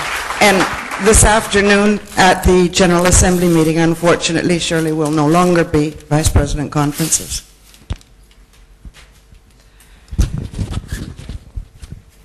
Well, let me just add a very few words.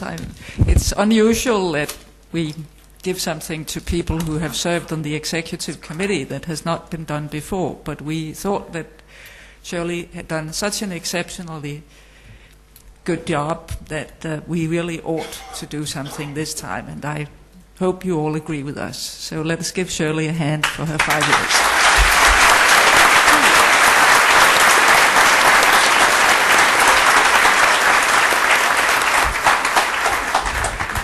I really didn't expect this, but thank you very much to everybody. It's a picture of the trainer offices, so I'll never forget them.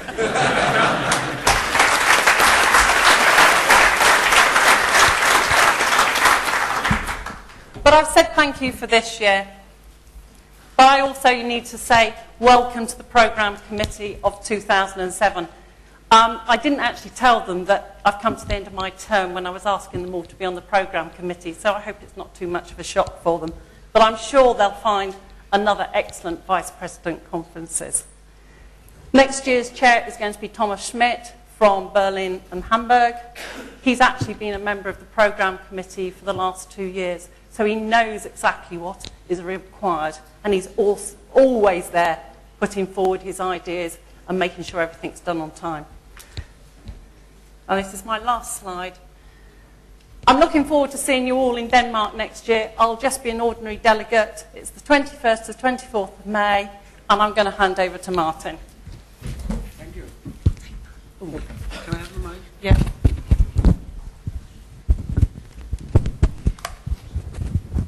Okay. Thank you. Have you all gotten these postcards? They used to. Boom, boom, boom.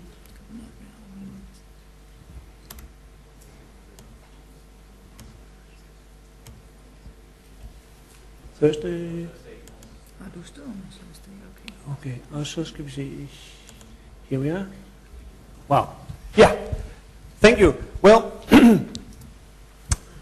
I suppose you all know Denmark from one or more contexts, and the most densely populated area there in the middle, the most civilization, is Copenhagen. And if we zoom in, you can see the airport, where most of you are going to land, the city center, where most of you are going to stay, probably, and north of that, we have Lyngby, where the venue for the conference is. Now, Copenhagen is a lovely city. There's lots of things to see, lots of things to do. The Little Mermaid, Tivoli Gardens, and I mean, that's well known. hopefully, or will be after the conference. But what about Lyngby?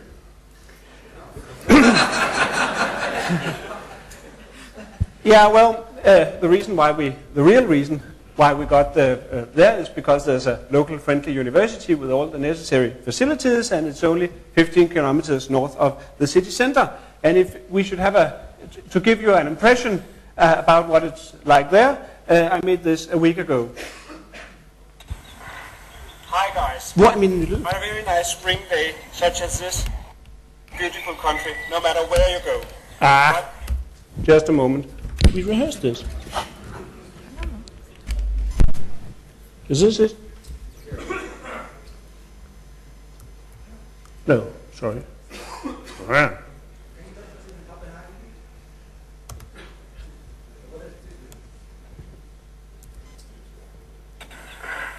Hi guys.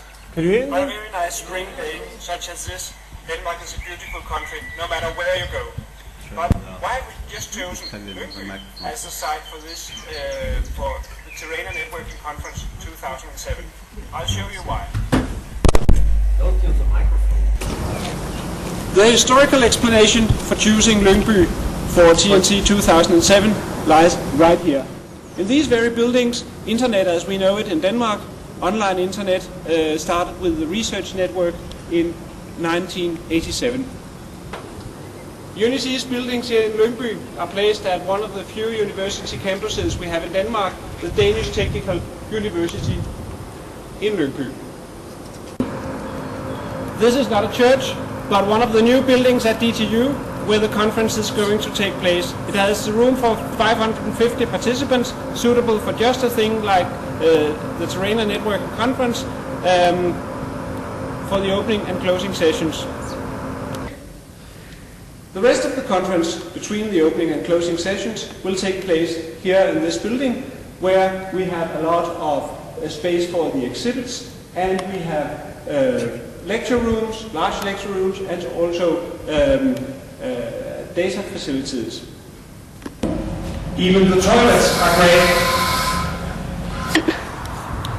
Lyngby started as a small village. You can see that with the old houses here. But you also see the modern facilities are there. In the background you see the high building, which is the biggest hotel nearby, and many of you will be staying there.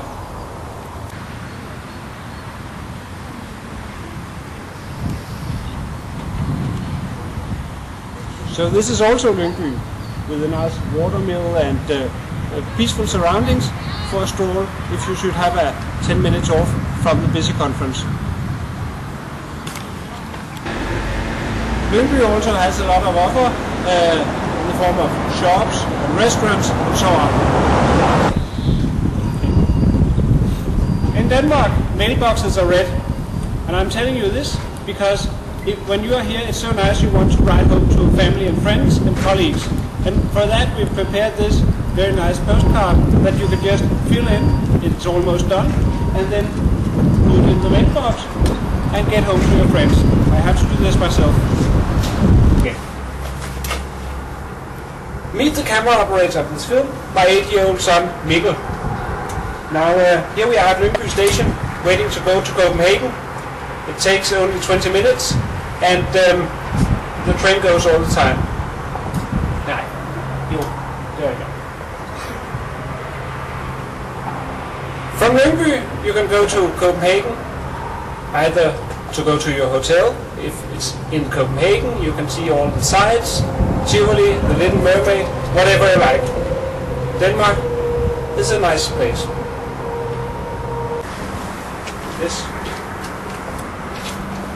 So see you at TNC. Nej, vi prøver en gang til. So see you at TNC 2005. Nej, slut af 2007. Yeah, okay. So see you at TNC 2007.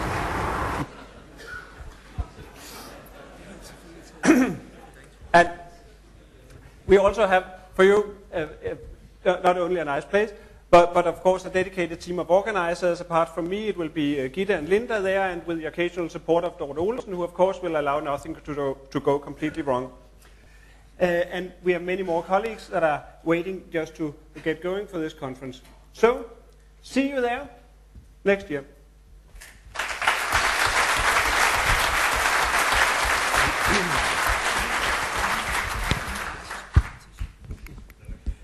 Then we also allowed 1 minute for the presentation of the upcoming NordUnit conference.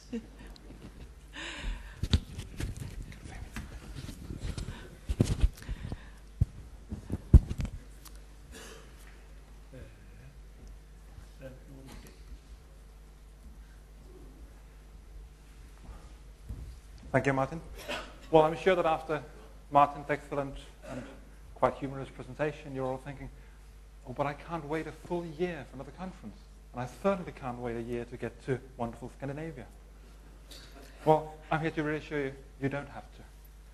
Already, in 4 months from now, we'll be hosting, and we'll be very proud to welcome you all to the 23rd NordUnit conference, the 23rd in our series of internet conferences. And as usual, we will have technical presentations, we'll have interaction, dialogue, and as Martin showed us, this being in Scandinavia, we'll have a lot of fun. So I hope to see you all there. And just so that you have the bare facts, it will be in Gothenburg, Sweden. It will be at the end of September this year. And there's even a URL so you can all see the detail of the conference. The program is there. See you there.